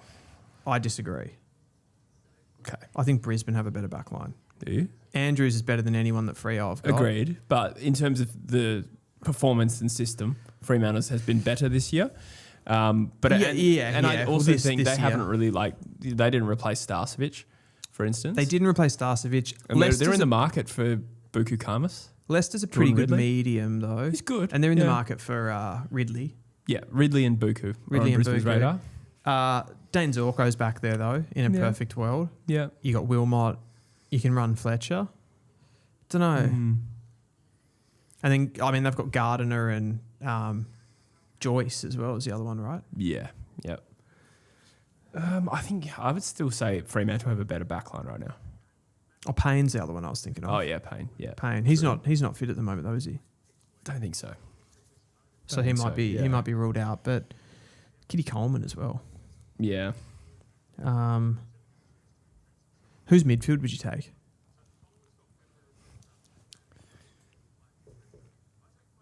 I'm probably Freo's midfield. Yeah, me too. That's where I'd go Freo. Yeah. And then... Well, then we're pretty close to... Well, I'm pretty close to then saying it maybe Freo's list is because you take the forwards. Well, regardless of the forwards, it's not a big gap. Like, I've given 2 points to Fremantle there.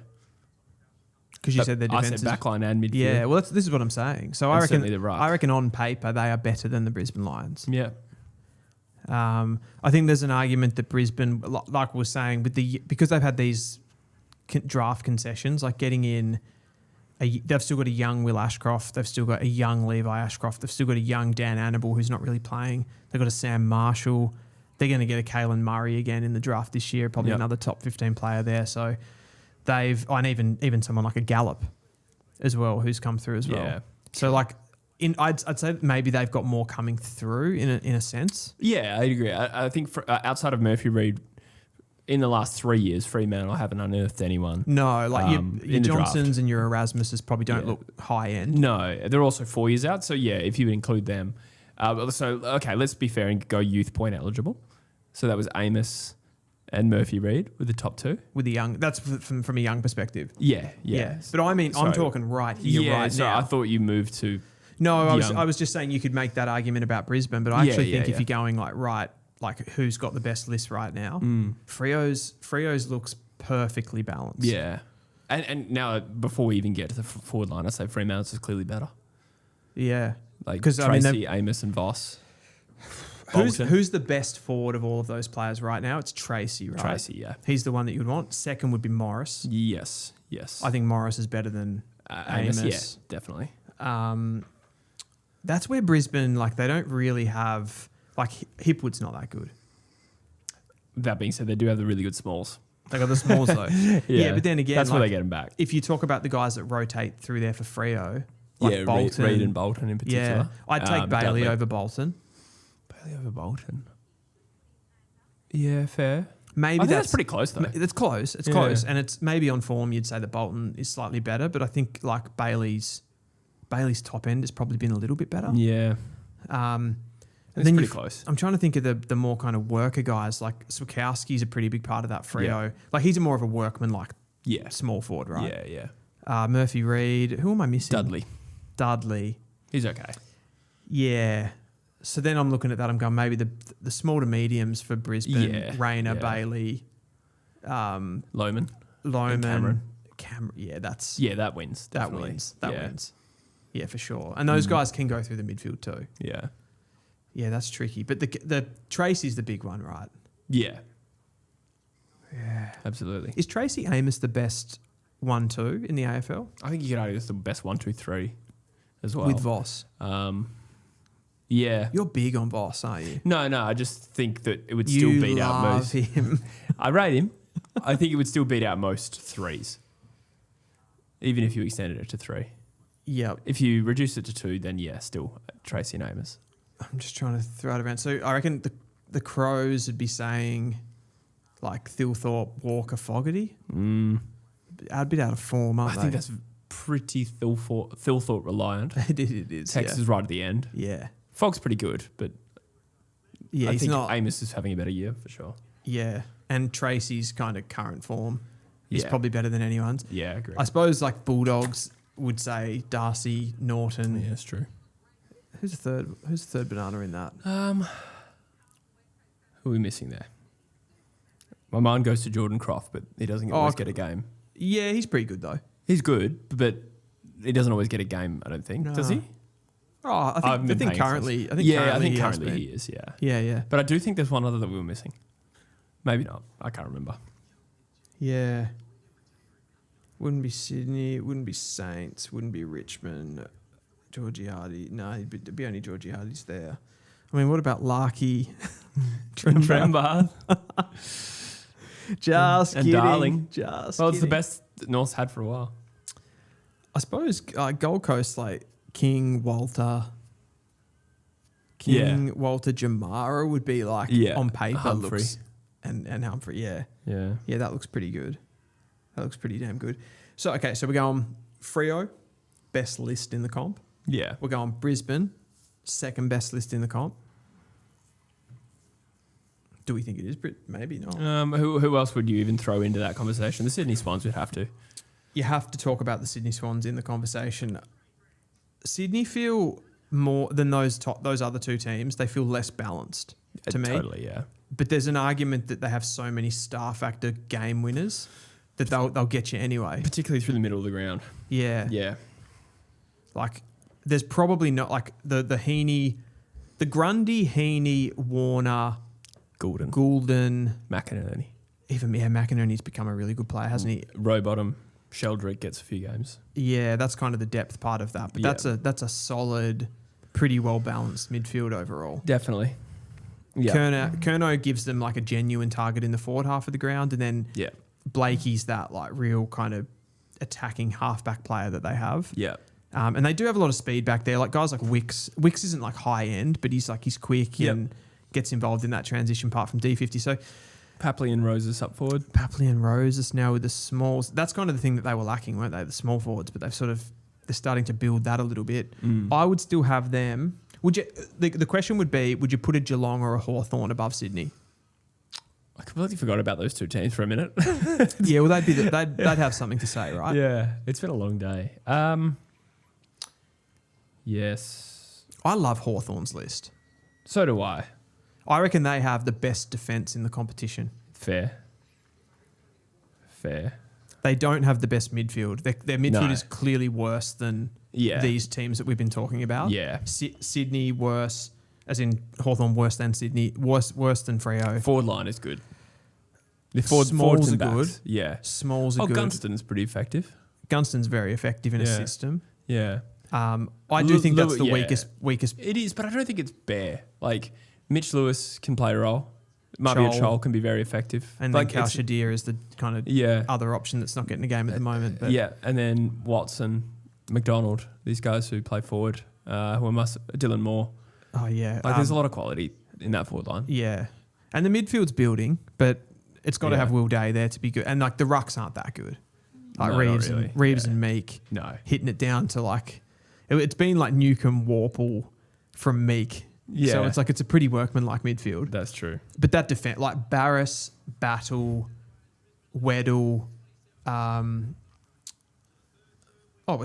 started quickly. We're back here. We're back live in the third quarter.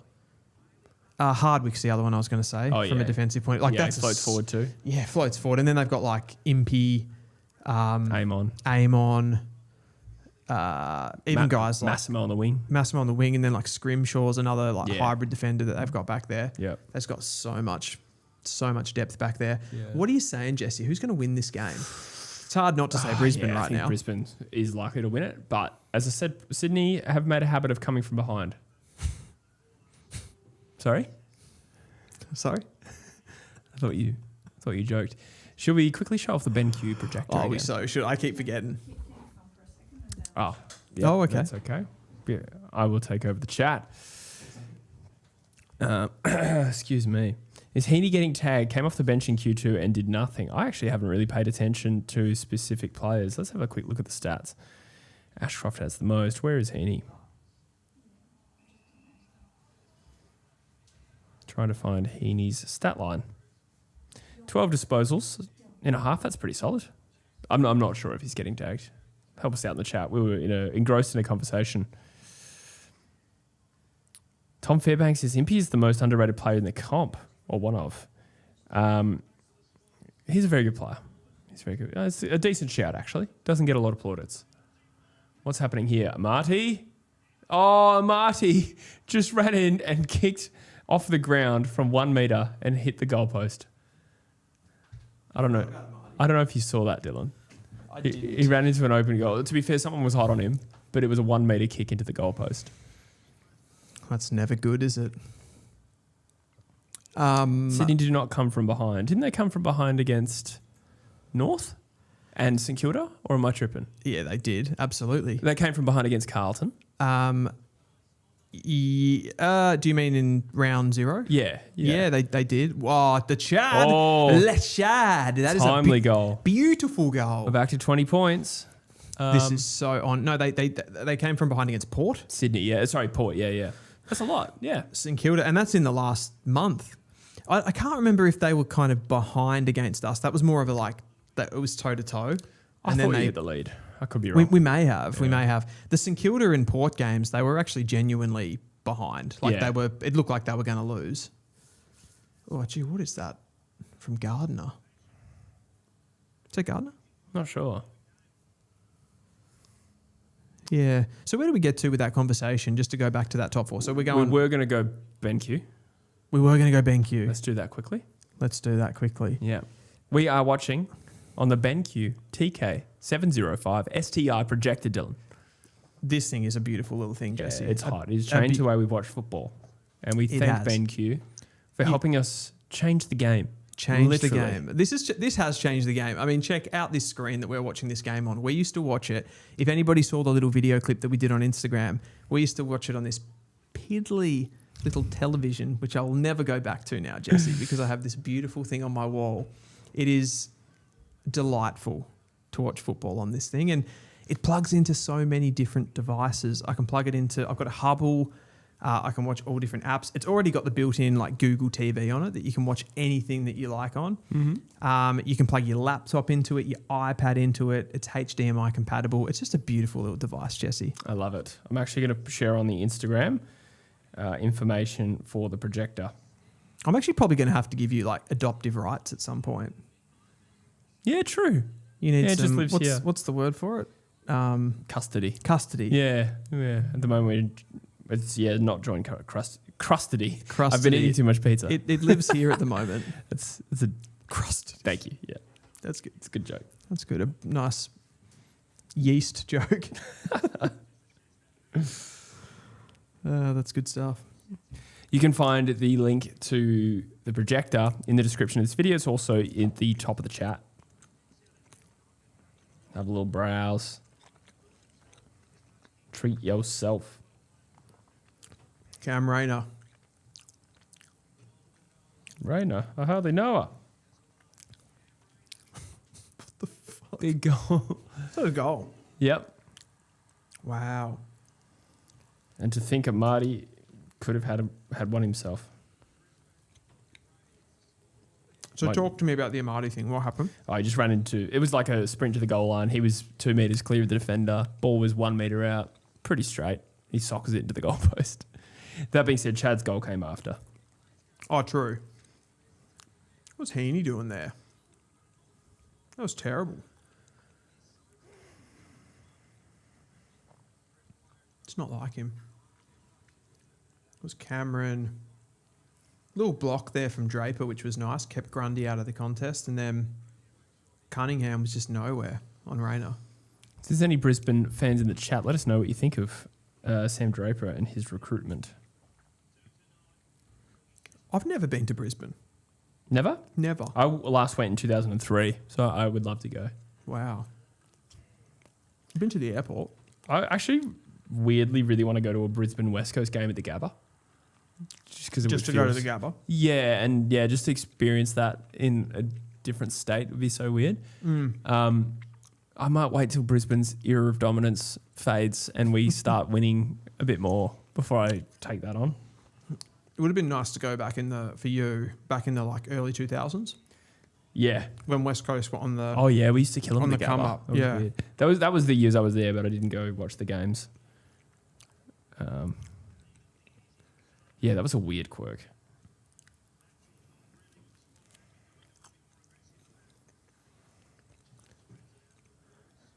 Millsy. Oh. Projector chat. I'm actually... I nerd out on this stuff hard, so... Yeah. I was actually just trying to get the link up. The official UFL says, don't lie, you're filmed on a tiny little TV in a zoomed out mode. Can't blame you though. It's a great projector. I'm looking into getting one myself. Okay, so you're right. You're absolutely right. We did do that, but the TV is crazily small. Like, actually, where is it? Oh, it's too far away to actually get it. If you put the projector next to the TV, you can actually see how much of a size difference it is. And once you get the projector... and then you have to go back to the TV. It's really, really hard. Warner, big kick. Warner. Oh, for his second goal in a row for Sydney. He is dominating this game. The other thing I did forget to say about the projector that we didn't mention, Jesse, is that it's got this like technology in it, this one, that's like a short drop, they call it. Okay. So you can have it in basically in really, really small rooms. Like the one that we're in right now is like a standard Melbourne apartment. It's it's pretty small, to be honest. And it can deliver a sharp, huge image on the wall from close ranges, and a lot of them can't do that. True.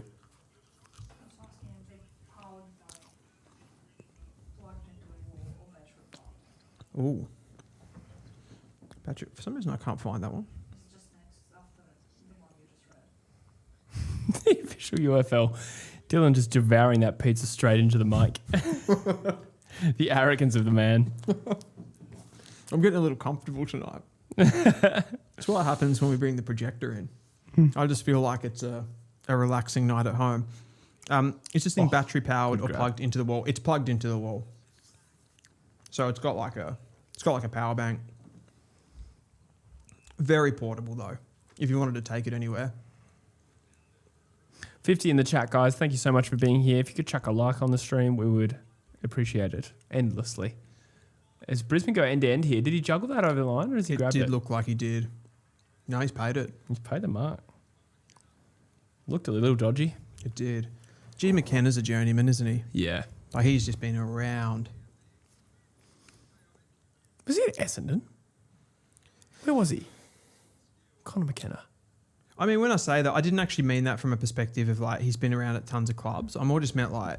No, I know that usually you say that when someone's been at tons of clubs, but I actually more just meant it like just being a long-serving player. Yeah, absolutely. It was Essendon. It was Essendon, Yeah, I was okay. just trying to place it, which club he was at. I remember it happening when he went to Brisbane, but I just forgot from momentarily which... what do you call it? Which club he came from. That feels like a distant memory now. Yeah, a long time ago. It's Tunstall. Boy out of the southwest. Gardiner. I feel like Rayner is just like pumped for a big game here. Yeah. I feel like he's going to do things. Oh, That's Cameron a- did that's a very fr- well there. Yeah, he did. Cunningham's Have they paid it struggling. against him? No, they haven't. That sly pig.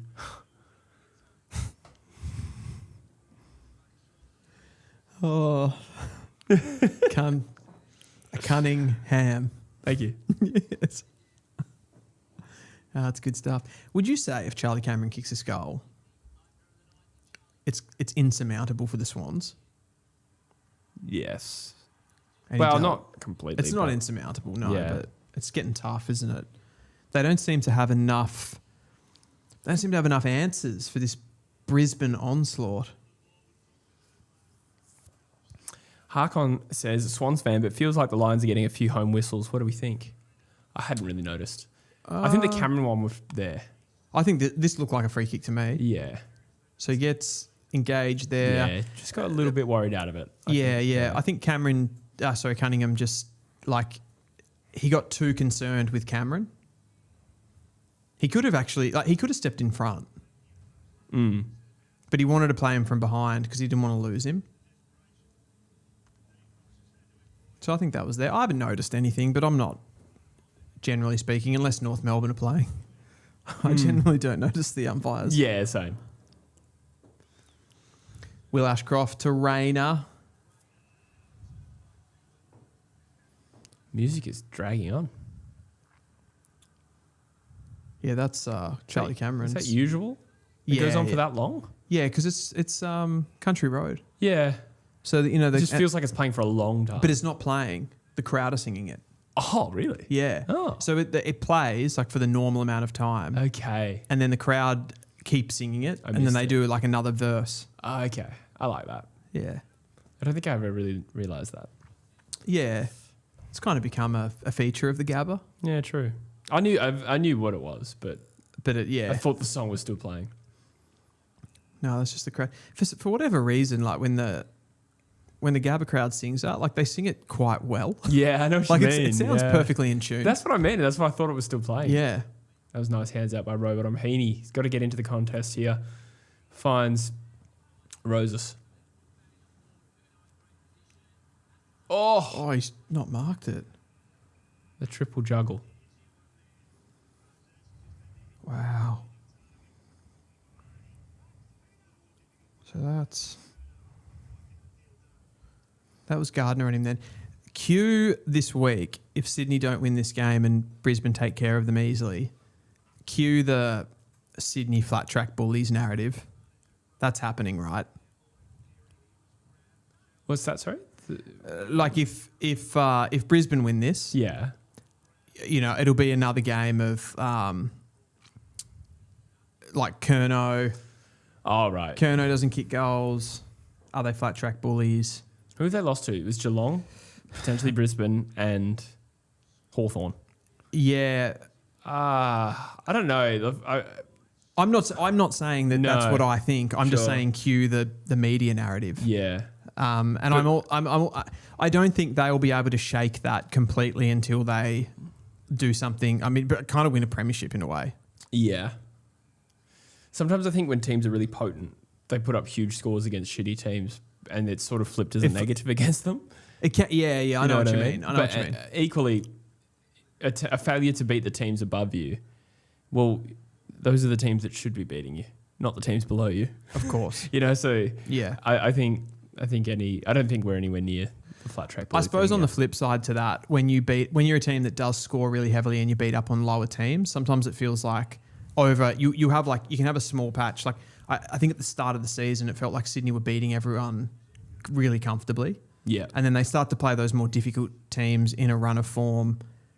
And then you go, okay, maybe they're not quite as strong as what we thought they were. Yeah. Would you rather, if it's your team, would you rather have the Sydney profile of being like pretty much number one in most offensive metrics, but kind of sitting, not exactly sure where Sydney are overall defensively, but I think most metrics they're probably top 6 still. Yeah. But they're more like ranked 5th or 6th, but 1 for the offensive stuff? Or would you rather have that Freo profile, which is like categorically 1 defensively, but then 3 or 4, 5 or 6 for offense? I'd go defense first. Do you want the I do think that correlates probably with premiership teams, if I'm not mistaken. Probably. I don't think too many premiership teams have come without like an elite defensive profile. Oh, but I suppose you could still say that Sydney's Top is 6? Yeah, it's not like it's if it's. I agree with that. If it's shit, I reckon it's probably been. I don't think every time that's a nice goal. That might be the game, I reckon. That's McKenna. 75 plays 41. He is having a game. I don't reckon a team with a bad defensive. Oh, here goes Levi Ashcroft. He just loves it, doesn't he? He loves giving it out. He does. No, I wasn't talking about bad because they're not going to be in the grand final regardless. I reckon it'd probably be quite even as far as like if you just lined up the 2 teams, which one's got the better defense and better offense. I don't think it would be like every time the more strong defensive team wins. Excuse me. Yeah, no. But like premiership teams. Yeah. I mean, they would generally have. They'll have an elite defensive profile, but there's probably an argument that Sydney still have a pretty good. Yeah. I reckon you have to have a pretty good defensive profile. It can't be shit. Yeah. But I'm not sure. I think you'd rather be elite than very good, or even just good. You know, I think it's more valuable to have a elite defense than an elite offense. Yeah, I think there's a tipping point maybe. If you're going to be lopsided, I'd rather be lopsided in the defensive fashion.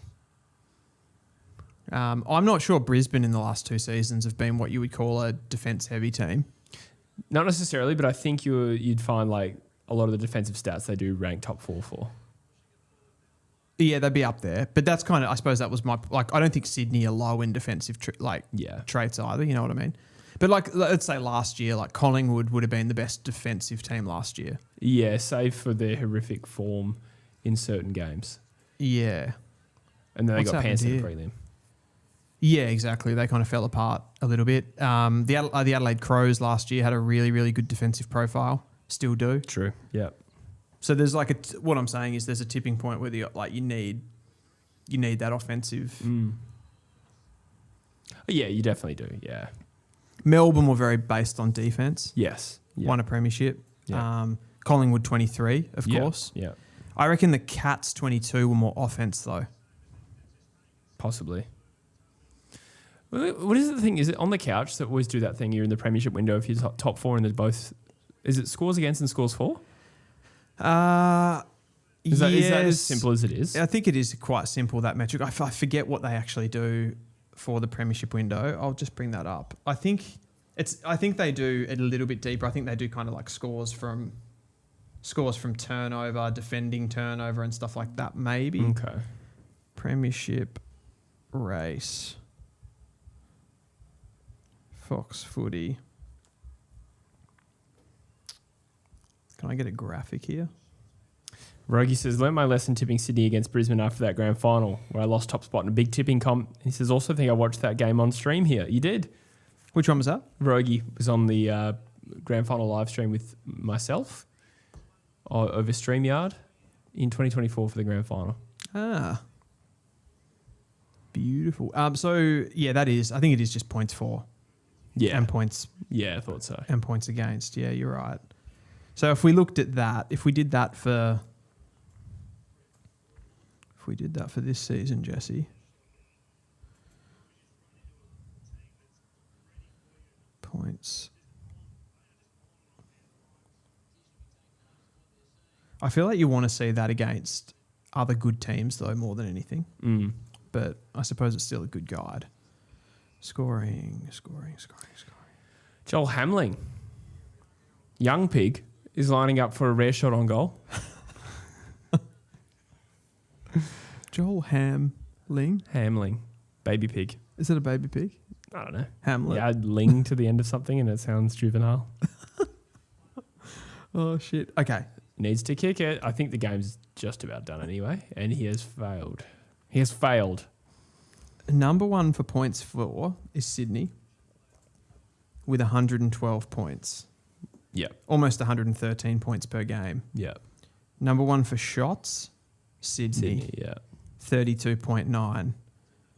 So they're kind of creating the most opportunities, I suppose, Yep. you would say. How's their accuracy? Third for accuracy. So they're a pretty accurate team as well. When we go to opposition averages is what we want. Brisbane are very good. Brisbane are second as well for offense. Okay. Heaney with an intercept mark. Can he work his way into the contest in a more... Oh, you feel like that was so clearly a chance for Sydney, and then Amati sort of sticks a hand up and spoils Cleary, and maybe it should have been Amati's ball all along. When it's Or was it not the other way when around? it's not your night, Jesse, it's No, not your night. It's not. Like, that should have been a shot on goal. Yeah. That's a good mark. Was that Mills? No, it was Heaney. Ah. It's a bit like Mills. Heaney wants a free kick there. Points against, Jesse. Freo, number one. 69.8 points against. Yep. Doesn't surprise me. Guess who's second, though? I feel like it was... Nah. Collingwood and Port rank highly for these, but I'm going to say do. at this point they're not top two. No, they're not, but they do rank highly. I'm going to say it's not Brisbane. It's not Brisbane. Could it be Hawthorn? It's not at Sydney. No. So Sydney are one Yeah. for offense, two for defense. Okay, fair enough then. Pure points for, though. Yeah, This is a yeah. very, very simple way of doing it. Yeah. Freo are third for offense, first for defense. Okay. Interesting. So like they're pretty. Yeah, it's pretty negligible. It's pretty negligible. If yeah. you're asking me which one to pick out of those two, it's splitting hairs, but I'd probably say Fremantle. But Okay, so you just choose the defense always. yeah. Yeah, I would. Yep. Would you Very say offense? I would pick the offense. Yeah, Yeah, for fair. sure. But that's just me.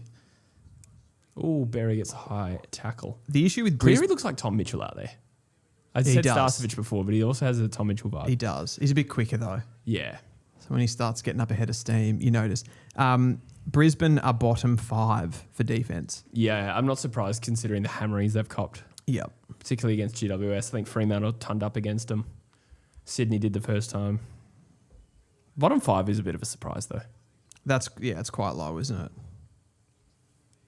In the last 5 weeks, they're last. Wow. They're the worst. That must have the Giants game in it, surely. Yeah, definitely does. Yep. I'm just trying to think why that would be. And Fremantle. That's where you start to go like, okay, they're bottom 5 for defense, but you're like, if you took out the Giants game, that one game, not that you can, but like, if you took that out, would it be so bad? It wouldn't be bottom 5, you'd think, but Yeah. yeah, I might go to the bathroom. Go for it, mate. I'll jump into the chat. The official UFL says, Dylan just devouring a pizza straight into the mic. It's kind of what I do. Harkon X says, Swans fan here, but feels like the Lions are getting a few home whistles. Oh, we've already read that one. Yeah, you go too far back. Pat Kaz says, offense should be valued higher in every sport. I agree, Pat. I agree. This idiot over here. Just kidding.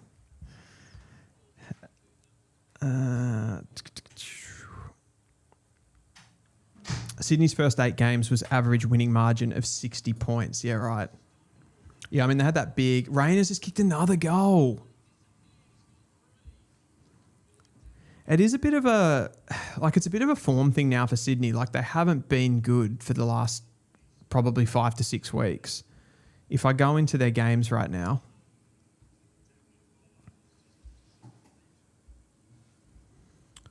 Where is Sydney? Filter.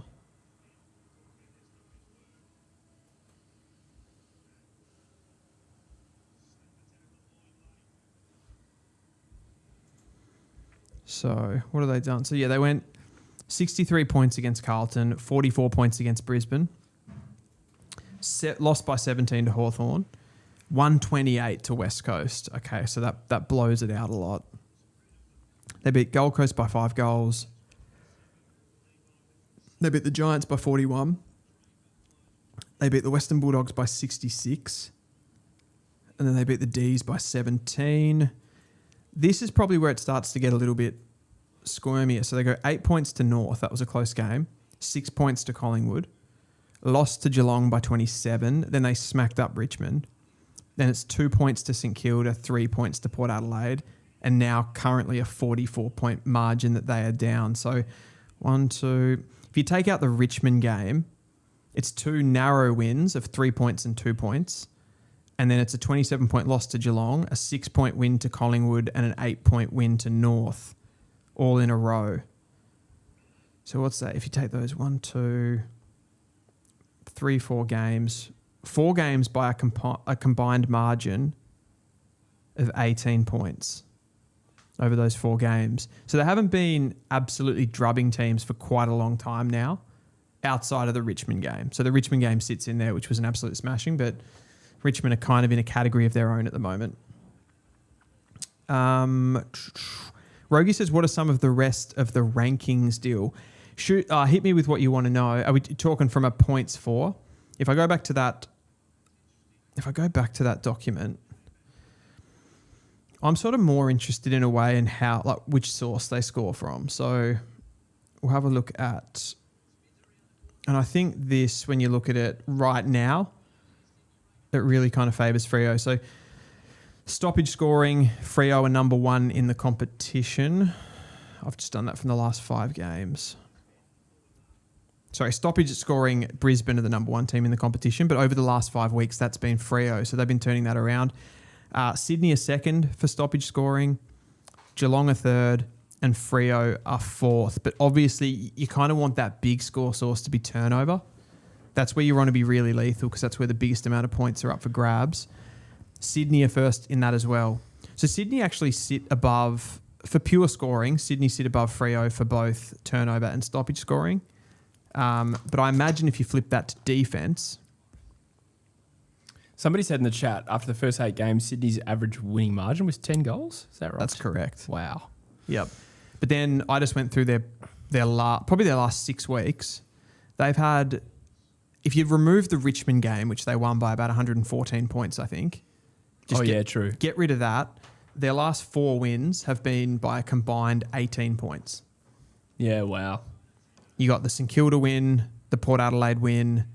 I feel like they've scored decently in those games, but have conceded more, off the top of my head. The Saints one was high scoring, and the Power one was in the Melbourne 90s. one was, which is a bit back true. now. The Melbourne one was very high scoring. True. So it surprises me they're still top 2. So they beat Melbourne by 17 points, but Melbourne kicked 114 points. Yeah. Which is a massive losing score. North kicked 97 points. Yep. Collingwood only kicked 75 points, but that's kind of Collingwood, isn't it? West Coast put up 35 on them. Yeah, that's true. Geelong put 107 on them and beat them. Yeah. I mean, even Richmond put 56 on them. Yeah. That's embarrassing. Yeah. St Kilda put 102 and Port put 90. Yeah. Brisbane are probably going to put... missed, I reckon. He has. They just actually started to play a little bit more fluid there, Sydney. And then they can't finish their dinner. Yeah. Scores from set shots tonight, 10 goals 2 to 4 goals 5. That's only 3 more scoring shots. It's actually something that I more associate with Brisbane, being more of a profligate team. Mm-hmm. Yeah. Sarong, I got a chance here. Lloyd gets a nice little pick up inside 50, gets it back to Bice. Bit of waxing going on. Do you reckon Jake Lloyd is Sydney's Duggan? For them? Possibly, yeah. I reckon he could be. Yeah. Will Ashcroft. Done by Charlie. Yeah, that was. He's killing Cunningham. Yeah, he's playing well. The smart pig. Yeah. Nice ball through to Berry. That's a beautiful kick. Just found him. That connection. Berry steps around. It's a goal. No, it's not. No, it's gone missed. across the face. Missed everything. It's actually a good result. Yeah. Guess which team in the comp is second for inside 50 differential over the last 5? Oh, I like this. Let's have a little quiz. Which team is... I just realised. Oh, fuck. Guess which team... is it West Coast, Jesse? Maybe. Did you just go through the bars and sorted it? No, I did my Eagles preview like last night, okay. and I remembered it. I thought you just must have been flicking through Weirlo until you found something that West Coast were good at. No. You're like, no, that's how I did last night. Yeah. Not right now. Wheeler have team ratings though. They do, actually. Sydney is ranked 1 for attack. Do you know, though, what that actually is? And 8th for... No, I don't. 8th for defence. Because I was that's on current that. rating, sorry. Overall rating, 1 for attack and 1 for defence. Am I reading this? No, sorry. No, never mind. It was 1 for attack and 12th... No, hang on. I'm butchering it. No, 6th for defence over the overall season. This is Sydney. Yeah. Yeah, Freo 1 for defence, Adelaide Yeah. 2, Collingwood. Maybe that's where you got... I'm sorting the wrong things, that's why. Fremantle ranked 5th for offence this season. Yeah. So they're kind of... Sydney and Freo are sort of like the flip of each other, according to that rating. Yeah. I don't think raw, like doing... Even though we were just doing it before, but I don't think doing the raw points for and against is like the most detailed way of looking at how a team... No, Collingwood are ranked 3rd in defence over the course of the season, according to this. Yeah, that Rogie asked about that. doesn't surprise me at all. No. The Power 7th. And this is out to 43 points. Big Draper. That's when you're having a bad off night and you're playing against a team that has Sam Draper, the last thing you want is he starts kicking goals and giving it the big ones. Yeah. Sydney have just been like listless in this game. Yeah. I'm pretty surprised. Have a bit of pride, boys. Oh yeah, Draper just got rid of Laddams. Smashed it through. You're a bit of a Draper hater, aren't you? No. Not like you hate him. I just mean like... Oh, no. I wasn't. I think you might be thinking of like last trade period. I did question how much... what's the word? Not respect, but like how highly he seemed to be suddenly rated. Okay. And I was like, what is that actually based on? Sure.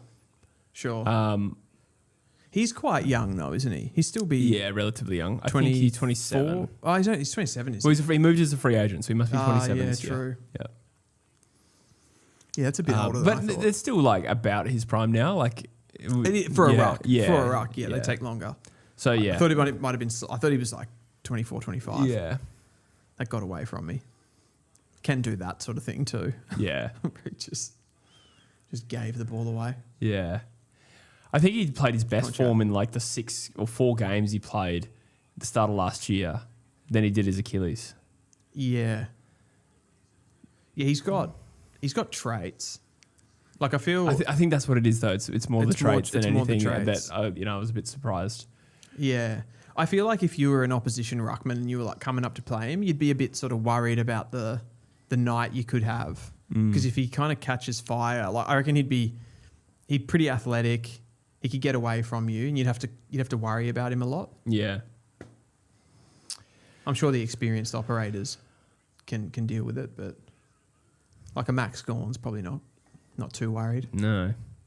Remember last week on the pod we were talking about, people were saying like about Tristan Sherry. Oh, poor mistake from Barry. He was injured. Because he's been playing terribly. Okay. And now he's out. Okay. I don't really remember the conversation. Yeah, okay. We talk about a lot of stuff, so it's hard to remember everything. Yeah. He goes, Big Edwards. Jalsey says, what about top 5 for post-clearance equity? I love those kind of like niche references What was that from one? the audience. Yeah, what was that one that you had last week? And we were talking, I remember you brought it up for one and then you just... And then I said it again like later. And you gave me this little look. Yeah. You were like... As I was saying it, I realised this is not going to go down well. This is not going to be convincing. No, it's an interesting stat. Yeah, well, I obviously don't know what goes into it, but Wheelo, through Champion Data, have clearly done something to try and produce a number that reflects how good ball use is or how good clearance winning is and the quality of it. Yeah. And I think like also it's a nice guide to see what sort of game style a team plays. Yeah. Like if you rank high in the pre-clearance stuff, then you're a clearance team essentially. And if you're a post-clearance team, you kind of get that in one statistic rather than having to go through like how many clearances a team wins, do they score from clearance? There's like a lot of stuff, the differential and all that kind of stuff.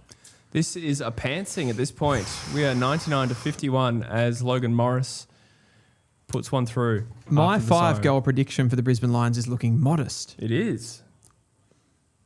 I feel like in a game like this, you tip the Brisbane Lions and you come out, you're sort of like, it's like you're looking really good. But I'd have done this against the Dockers. Yeah. Got that wrong. I tipped Fremantle in that one. I tipped the Lions in that one. I also tipped Sydney tonight, to be fair. Yeah. Are they back? They're kind of back. This is probably their best performance of the year. It would be, I'm trying to think of a single other performance where Brisbane have looked this good. There is like a little part of me that's going like Sydney have just produced nothing in this game. So it's hard. Yeah. I thought actually that the score was 99 to 51, but I think it might be 93 to 51. Okay, so the Lions lost to the Dogs by 5 in opening round. They lost to the Swans by 44. They beat St Kilda, not a great win. No. They beat the Pies by 54 points in round 4, which I think at the time would have felt like it was a pretty good win. Yeah. Now that we're this far into the season, it's probably not looking as strong as it was. They beat North. They lost to Melbourne. They did beat the Crows by 52 at the Gabba. Yeah. It's actually interesting. I'd say this is clearly better than that, but yes. I would say it's clearly better because also I don't think Adelaide were playing as good a footy then. Agreed. It's interesting that they've beaten Collingwood by 54, Adelaide by 52, and it looks a little like they're going to go on with this and win this by... I mean, they're 42 points up now. This could be another 50-point win. When they've won pretty good. Or won well, I should say. Beat the Suns by 31. The Suns aren't playing great football. Would you say if you took away the Giants' 78-point win against them, we wouldn't be thinking that they were playing as badly? The Freo one was bad. Yeah, they only lost it by 20 though. Did they? Yeah. I thought it was like 45 in my head. Nah, 25 points. Yeah, right. 78 to 103. Yeah. I think they must have saved that. I think the late. lead did get bad at one point. Let's have a look. It felt like that to me as well. I mean, at three-quarter time, it was 13-11 to 6-13. So what are they? They're down by just under 7 goals, 40 points. Yeah. They were 40 points down at three-quarter time. They kicked 4 goals in the last quarter to 2. So, gotcha. Yeah. Saved it a bit. Rogie says, cheer up, Jesse. Eagles are at least leading the league in interchanges. I'm not sure if it's facetious, but I'm actually curious. Is that literally true? Because I noticed we used 6 less than Port Adelaide in one given week because we were down so a what's rotation. leading the league for interchanges using the least amount? Oh, maybe in that case, yes. Actually, I think it was North. We didn't use all our interchanges. Okay. We used only like 69 out of 75. Is that winning them or is that mismanaging? Yeah, that's a good question. I don't know what he means by that. Yeah. That's really interesting. Yeah, mismanaging them. Thomas Addo says, it appears that Brisbane are entering the we'll start trying now section of their season. Perhaps. Is it too late? Time will tell. I don't think it's too late. No, I don't think so. Like they wouldn't even, from here. No, given the composition of the ladder, like if they finish 4th, they're fine. They could lose a couple more and still finish 4th. Yeah, potentially. I reckon. I don't think it's as there's like as much jeopardy around it. I reckon they can still do it comfortably. I mean, they're basically evil. They're basically even with the top 4 right now, so they don't have to match. Like they've only got to knock one of those teams out. Geelong all of a sudden seem really vulnerable though in that top 4. They've dropped 2 in a row? Yeah, I think so. Or at least 2 of the last 3. Adelaide beat them. Adelaide into Freo, was it? Oh, there might have been one in between. I'll find out. But just on that Brisbane Freo game, it reached 51 points. 51, did 51, yeah. Deep in the last, into the third quarter. Yeah. Geelong. I just went off the 3. Geelong smacked Gold Coast in the middle. Oh, yeah, that's right. That's right. I mean, everybody does that, though, these days. Yeah. Actually, you can say that as an all-form. Who's leading the most important stats, says Rogie? Pressure acts. Oh, it's Richmond, I think. Is it? Yeah, the pressure acts is always the worst teams who don't have the ball. Because we were number 1 last year, and we've gone down to 9th. Because we've gotten better. Pressure acts is a very dodgy stat. Yeah. If you're trailing the ball, you record more. It's like the tackle stat, right? Yeah. Who actually does have the most tackles? The most tackles.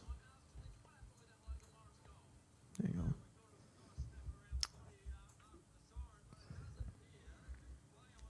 Tackle stats. Oh, some of the sounds from sideline are coming through apparently. Oh, are they? Yeah. Can you hear them, producer? Oh, mate, don't say that, because that irritates me, and I punch blokes in the mouth for saying that. We getting them? Yeah, I think the YouTube audience is a bit confused. We also didn't hear them.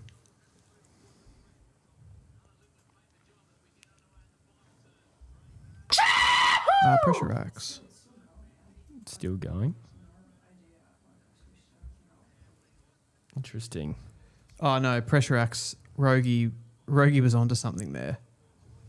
Is it Collingwood?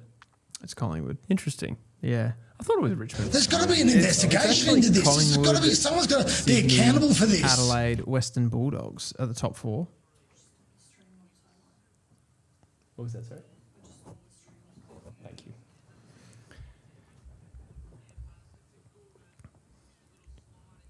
Sorry about that, guys. We have rectified that now. We didn't realise that was happening. Amati lines up for goal.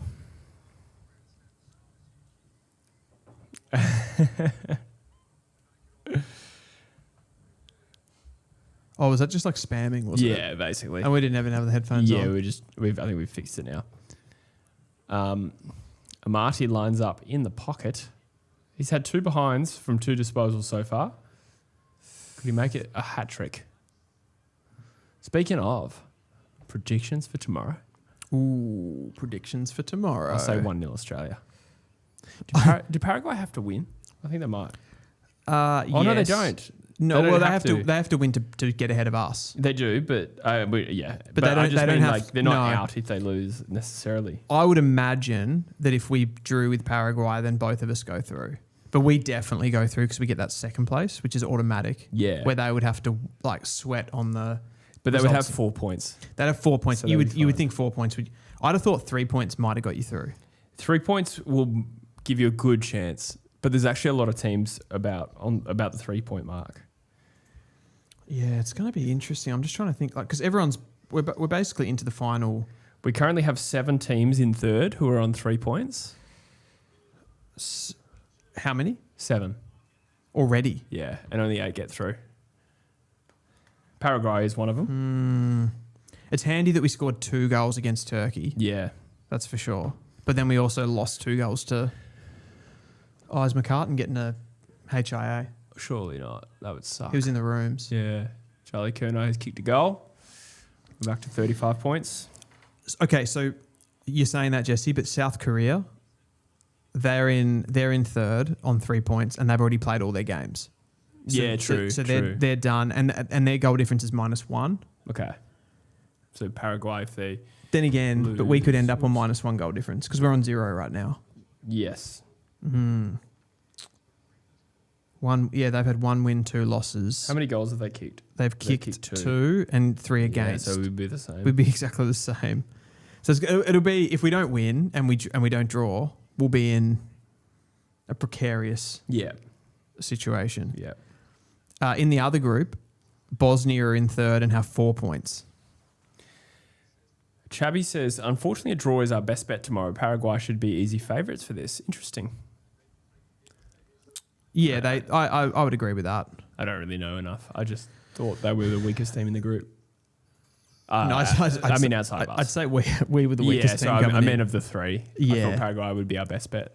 I would agree. We're definitely a chance, but I mean, South American teams they're probably the worst. They're probably the worst nation in South America. Yeah, but that still makes them quite good. Yeah, haven't we we've got a horrific record against South American teams apparently. Yeah, well, Chile have knocked us out.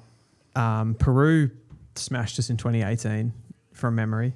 Maybe not smashed us. I think they beat us by a couple of goals. Don't maybe even remember. If that's not a smashing, I don't know. Chavy says, or Joe says, you look quite neat with this hairstyle, by the way. Oh, thanks, Joe. Heaney. Appreciate that. Miss to the left. Heaney, meeny, miny, no. Am I right? It's just not Sydney's night. If Heaney can't even win you the game. Rogie says if we finish second, we're likely to play Belgium, and a lesser chance of Egypt. Yeah, Both I mean that tough. sounds ideal. I mean Belgium they've got good players, but they're a bit. Yeah, they're not massively Egypt have good. Salah. Egypt have Salah, but they've got an aging Salah. Yeah, I'd fancy a decent result against Egypt. Yeah, like I don't think we're better than them, but I just fancy. Most teams were playing better than us. Exactly. Yeah. And that's been true in every World Cup. We've actually got a pretty good record of getting through the group stage.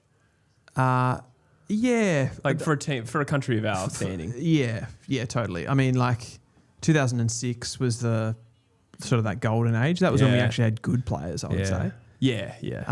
And that's when we used to have to qualify through South America at that point. So that was the Uruguay. That was the last time I think we had to do that. I think it was. Yeah. Uruguay. That's right. Since that though, we've only got out of the group once, haven't we? Yeah. But still, like I look at it as twice in 4 World Cups, which is pretty good. Yeah. Unless it's 5 World Cups. Wait, so this is the 5th World Cup.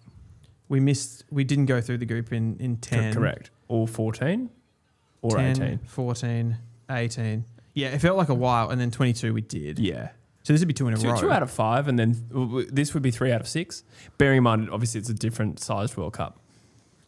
Correct. Which, in theory, so it's a bit easier, but... Yeah. Yeah, well, we didn't... up until that 2006, we hadn't made it into the World Cup for 30 years, had we? 32. Yeah. 32 years, yeah. Official UFL says, Jesse had his Heaney joke ignored. I thought it was top shelf. Thank you, mate. Conceding 3 goals in soccer and not scoring more than 1 is a flogging in soccer. E.g. 3-1 is a flogging, but 2-0 is the equivalent of a 24-point AFL. That's so true. Wait, so I got behind here. He said in soccer, 3-1 is considered a belting and 2-0 is not. Yeah. It's true. Soccer's, I mean, it's a weird scoring system for that, isn't it? Yeah. It's I don't know. Sometimes you also go based on getting belted. It's not really the score. It's just the it's flow the weight. as well. It's it's the weight of possession and how you feel. XG. The XG. Yeah. What was the Henny joke? Heaney. I said Heaney, meeny, miny, no when he missed. And I just gave nothing. Yeah, which is fair enough, to be honest. I sometimes watch bits of the stream back to see, and something will just go over my head completely. It's funny, you do that with my jokes and I do that with some of your better arguments. I go back and watch back and I'm like, oh, now I get what he meant.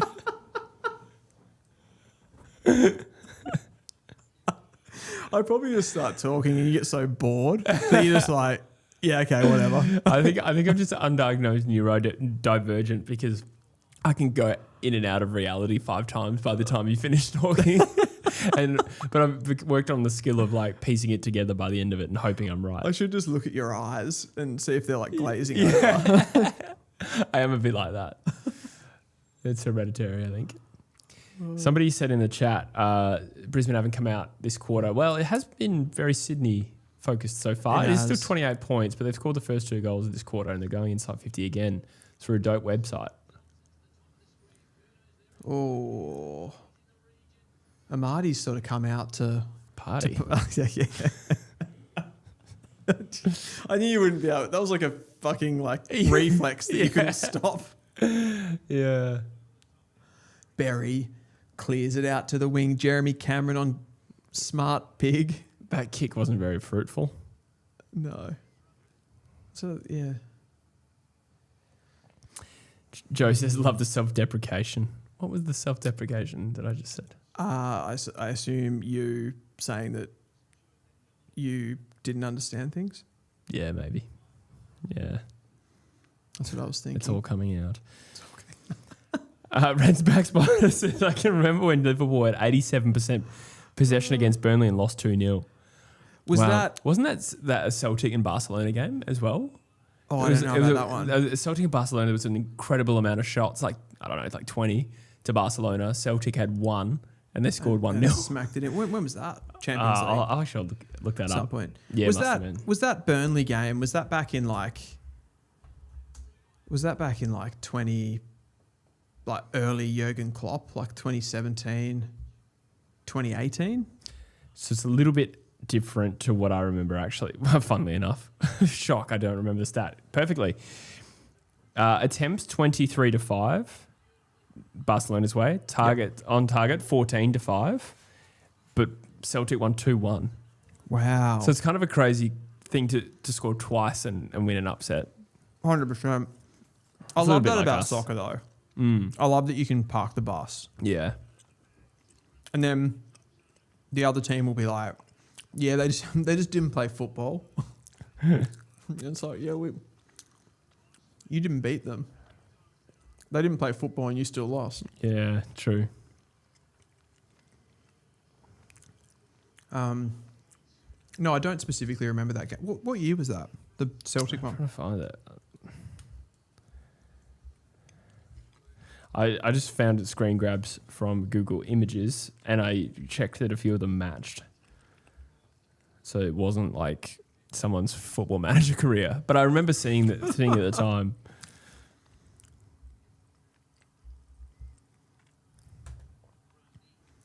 I actually really hope we get through Brisbane tomorrow. could go. Oh, yeah, it'd be nice. Haven't been able to watch a game live yet. I got up for the US game and I watched the second half of the Turkey one. Yeah. What? No, Turkey. That was great, the Turkey one. Yeah. The US game was quite disappointing, to be fair. You know, in late November of every year, thousands of confused Americans accidentally buy flights to Istanbul. Because they're looking for turkey. Is that like a Thanksgiving joke? Thanksgiving joke. Yeah. Did you make that joke last week? Yes. I still didn't get it. Damn it. That's such a bad joke. Where did that come from? Oh, thank you, official UFL, complimenting my mustache. Well, no, it just came from the recesses of my brain. Probably why you were making some articulate point. And you're like, by the way. It's just a monkey playing cymbals in my head. Oh, this is some insight into what goes on here.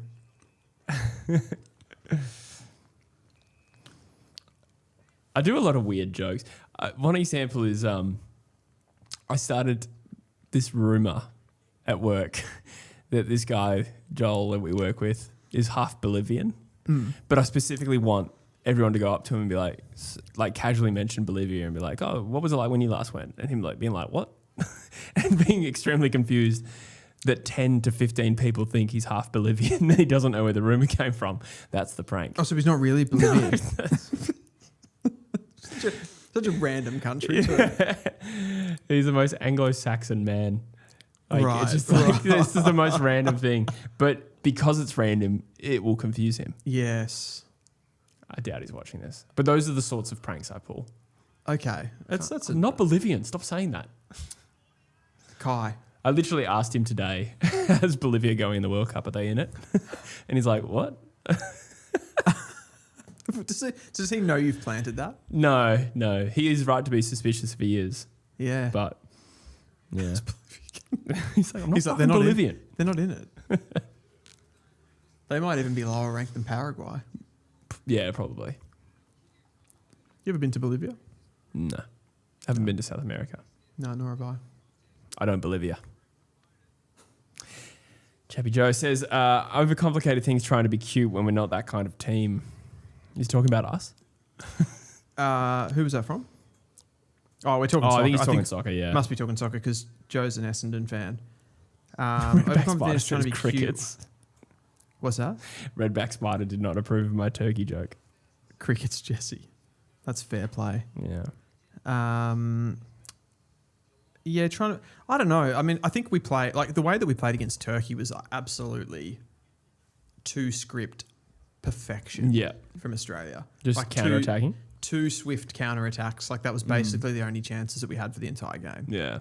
Just scored really, like moved the ball really quickly when we had to, and it was just clinical, and defended really well. The US game, they just seem to have so much more pace in behind. Yeah. To be honest, for me to talk about this, like I don't know enough about where the current Socceroos team is. Like people have been talking about the team selection. Like I don't even know. Yeah. Yeah, me neither. I feel like I used to be on top of it a bit more. Plan versus the US was to endure their pressure and let them gas out, pressing high in the heat and then hit them late. Got the game plan right, but conceding two unfortunate goals. Yeah, that's probably a fair call. Yeah. They had so much energy in that first half. Yeah, right. I think if that was our plan, then we miscalculated how much energy they were going to have. Has Ashcroft kicked that goal? No. He would if it was a granny. Points. Yeah, probably would have. Take that, Grandma. Loman's sporting the Ackermanis rinse. It looks quite good, to be honest. Yeah, I said that earlier. He does look like Ackermanis. Yeah. He has more of a chody body, though, doesn't he? Those are rumours. What was I going to say? Is there a better way I can say that than saying chody There's body? a billion different ways you can say that. How would you say it? Low centre of gravity. But that doesn't describe his his rotund, diminutive quads. Rotund is probably better than chody, to be honest. Just checking. Who do you like for West Coast's draft pick, Jesse? I'm still in the early stages where I'm kind of learning about the types. I locked into Noah Williams and Clancy Snell pretty early. Archie Butler for obvious reasons too. I can Snell dogs on the cards. Yeah. Oh, that's a grab. Well done. Oh, and he's given it to him. Oh, he tried to staunch him. Wow. Ethan Drever is one that I think you've been talking about recently. Bit of noise on him and Big Footy that I think sort of suits us as well. Yep. How's his two-way running? Is Drever. he defensively sound? Is he more of an accumulator? He's not an accumulator. I mean, he does accumulate the football. I think like what you get from him is like you get a pretty raw athlete. Okay. So he's more that type. Yeah, and he's really good. Like his stoppage game is elite. So it's like he's got really good ball control, handling, uses his frame. I'm actually reading your profile that you wrote on truefooty.com.au. What did I say?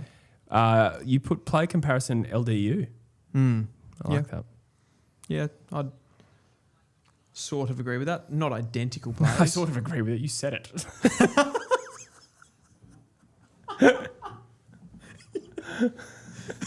You literally wrote this profile. Yeah, I can kind of see it actually. It's actually like thinking about it. I'm like, it's not the perfect comparison. Well, yeah, I don't think they. I think sometimes I'm good at comparisons. I don't know if that one's my best though. Yeah, we can evolve over time. Yeah. That's another goal for. Is that 3 goals for Chad? I reckon it's 3. Yeah. Unreal game. Yeah. What did I say about Drever? Oh, you wrote a profile. Excuse me. A big-bodied midfielder, Drever does his best work around stoppages. His positioning is a standout feature. While his eyes are locked onto the ball, he's able to simultaneously organise his positioning and move like a slippery eel through traffic. Okay, I made that last one up. Either working them under the ball or locking them to the outside when required.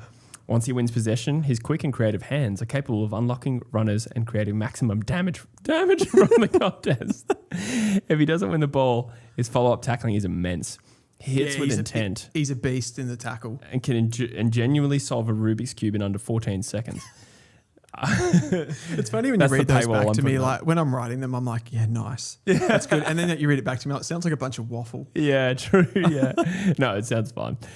His upside comes from his athletic profile. Tested as one of the most powerful athletes in the crop. Elite results in the 20-metre sprint and standing vertical jump. Interestingly, he doesn't consistently showcase those traits in games yet.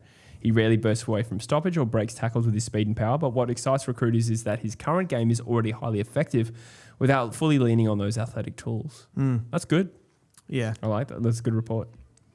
You can find more at truefooty.com.au for members. You can find more. And you can find his actual how he's using those traits in game with my events tracker. Yes, yeah, which that's is true. Exclusive to truefooty.com. Yeah, absolutely. That's hot. I like how there's a little leaderboard. Yeah, that's obviously that's a little bit out of whack at the moment because some teams have played. Yeah, of course. More games, etc. But a very interesting name on top of that list. Does it rhyme with Borsman? Yes. It does, in fact. Oh, it's good.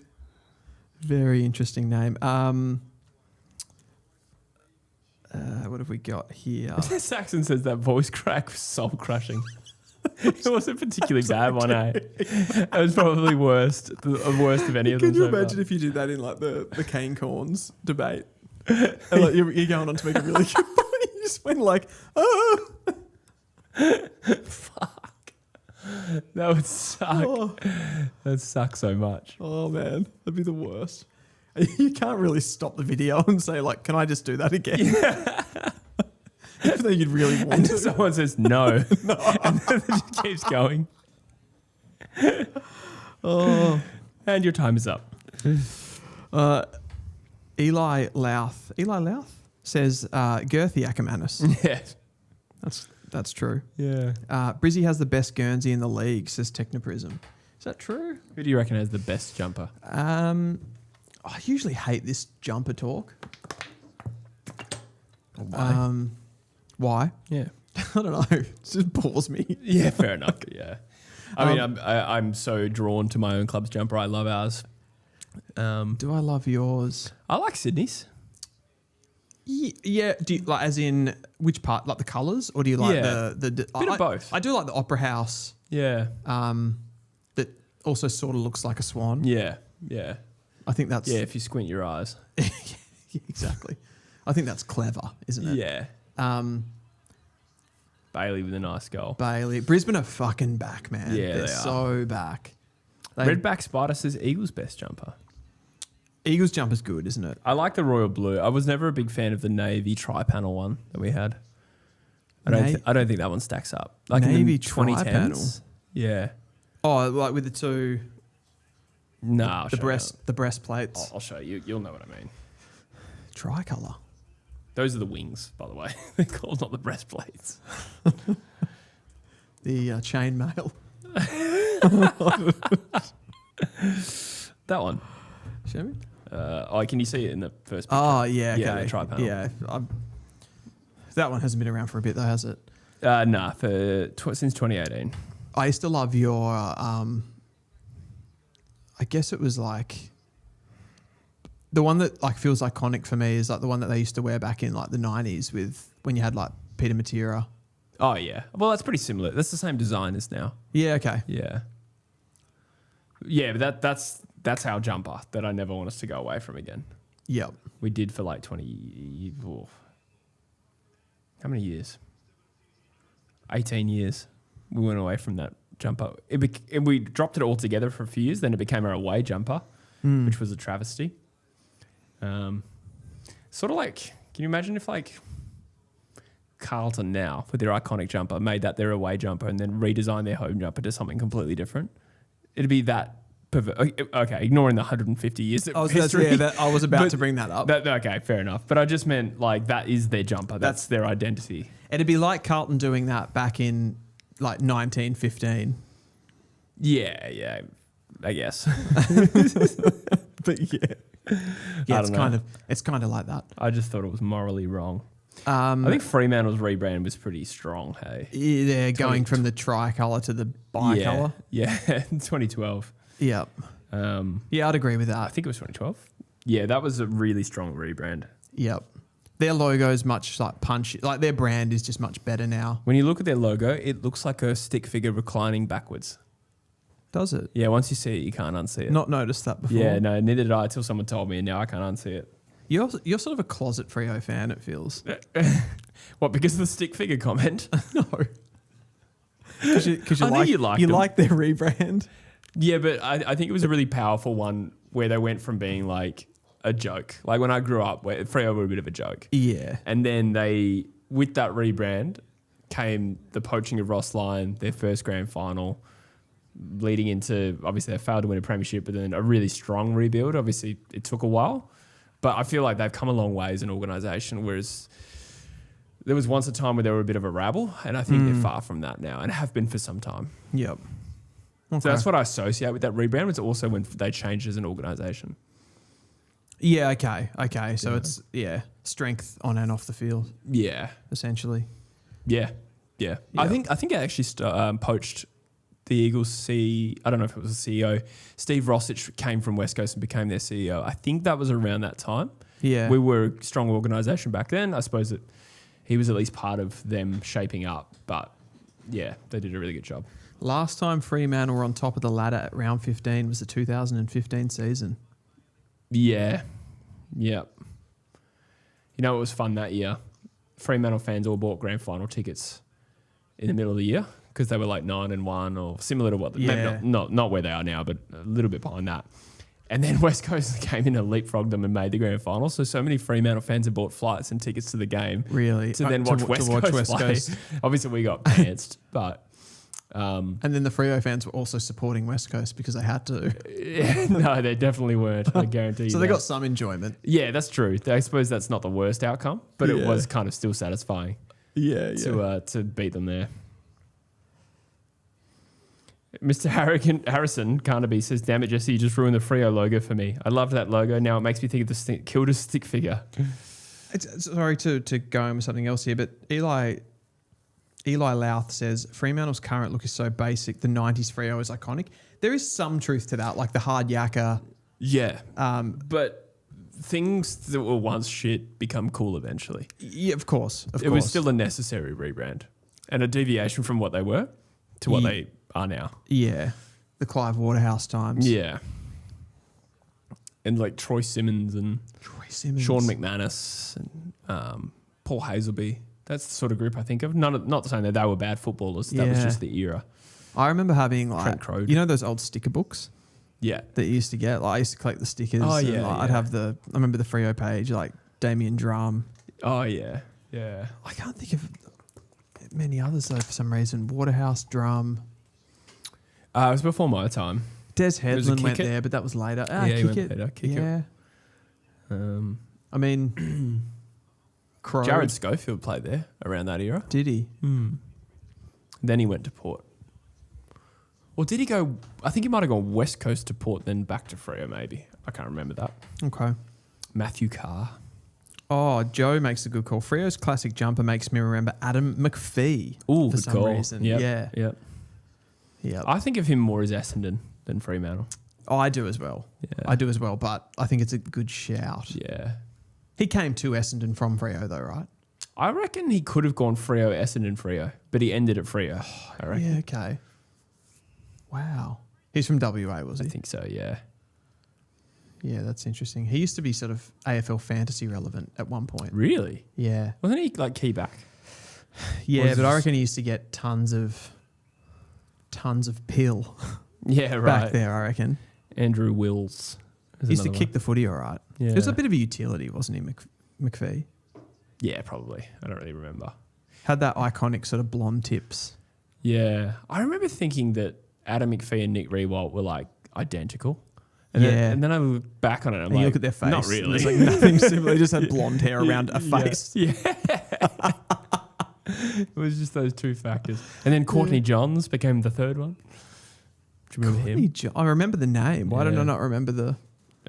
I think he's just a bit of a like cult figure, but not actually good at Essendon around that era. Courtney Johns, yeah. Remember Kepler Bradley? Yes. Did he get drafted Scott to Essendon? Gumbleton. Oh, that's I was thinking of Scott Gumbleton too. I think Kepler went to Freo as well. There was Freo. Yeah. Yeah, Scott. That's the era that Fremantle moved away from. Okay, so that was banter. Yeah, they were a banter club, and they're not anymore.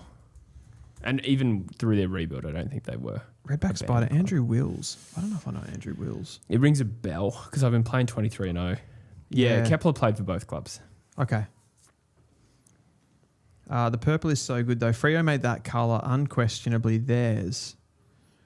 Yeah. Mr. Harrison Carnaby says... That's a nice goal. Oh, it's touched. Oh, no, it's going to be paid a goal. Nice goal from Ashcroft if it is paid. I thought that goal umpire was Craig McRae then for a second. Gotcha. It's me. Also looks like Callum Mills a bit. Yeah. There's heaps of shit going on there. And James Sicily. And... and a little bit of Liam Shields. Stop it. Stop it. It's enough. And Nick Rewald and Adam McPhee. Oh, it's too much. It's too much. As a North fan from WA, I always think of Jess Sinclair, Peter Bell, and Winston Abraham. That's a good shout. There was a lot of reciprocal player movement between those two clubs, I felt. Yeah, true. Yeah. Daniel McConnell. Who? We traded you Daniel McConnell. Daniel 2004. No, I think specifically between Freo and North. Yeah, you're right. Like, was Byron Pickett from Freo originally? No. Don't think so. No, he was Port, North, and Melbourne. Not in that order. There was another Indigenous player that moved, I think. Was there a Gary Durkay? Ooh, don't know. It was before my time. Yeah, okay. I started watching about 02. Talking absolute bollocks there, but he just made up the name. Big tackle. Oh! Wow. Can you come off the bench like that and get involved? I don't think he came off the bench. No, Morris did. Oh, did he? Yeah. Let's have a look. So tackle on Neil, dumped, bang, and then watch. Is it Tunstall? Oh yeah, actually fully tackled him. Yeah, true. Did Morris actually? Not sure if he actually got involved, but he pushed gently. Okay. He didn't lay a tackle or anything, but remonstrated, which I don't think I've ever seen a player do that off the bench. What's the margin at now? 37. Had to do some mental gymnastics there for a second. I mean, this has been an absolute fizzer. It has a bit. Matt McCann says, how good's footy, boys? It has been fun. It has. It's nice to see Brisbane play better in a year where I'm looking for premiership contenders. They can contend. They can absolutely contend. This is 2 pretty good wins out of 3 now.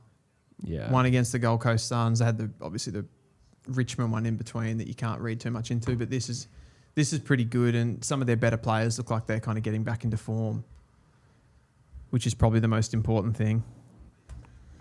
I just saw the game. Yeah, look at Morris. You're right. Yeah, he didn't do much physically. Not really. No, he still got involved. Yes, Gary Durkay got existed. Gary Durkay existed. Yeah, that wasn't just in Didn't my head. Didn't we just beat them in the first World Cup game? Gary Durkay. Oh, that's Turkey. It's a goal to the Brisbane Lions. As he gobbles that one up. That's enough. Let's give thanks for this BENQ projector.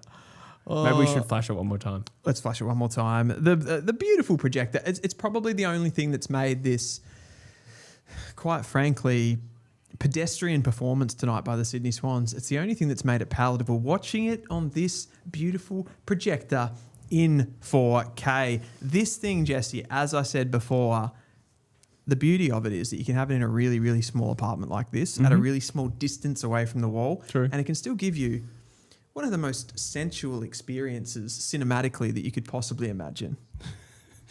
Yes. You said sensual, then I'm laughing at the comments as well that says, Jesse, give it up.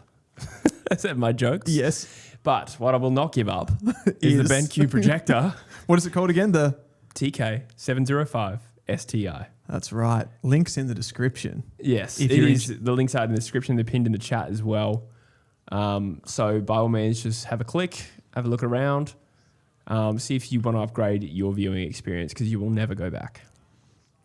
It's the kind of thing that makes me want to throw There's a final siren. It's a kind of projector that makes me want to throw a party. Have some arancini. Pinata. Have some pinatas. Have some pizza. Invite some friends around and have a couple of... Beveraginos. Beveraginos. As they call it in Bolivia. Liqueurs. Yeah. Je ne sais quoi. Yeah. Penchant. Penchant. Have a glass of penchant, please. Yeah. Just another manic Grundy lines up for the final kick of the game. Can he split the margin to a scintillating 37 points? He might have it. It's a goal. It's not a goal, I reckon. Oh, Harris Andrews. Oh, they actually gave it the... Were they competing with each other then? I don't know. I think that was more of a like defensive celebration. You know, when you give it the sort of like, Yeah. come on. There we go. There it is. Brisbane by 43 points at the Gabba in round 16. The Lions, Jesse, are back. Perhaps they are. Gilesy says, notice how Brisbane are always celebrating the small things. Shows the chemistry required to go back to back. To back. He wrote back to back. To back. Isn't that how you say it? Back to He back. wrote back to back. Yeah. Well, yeah, they did have the chemistry to go back to back. Yeah. Do they have the chemistry to go back to back to back? Yeah. Yeah. Apparently, yes. Sounds like us at a urinal.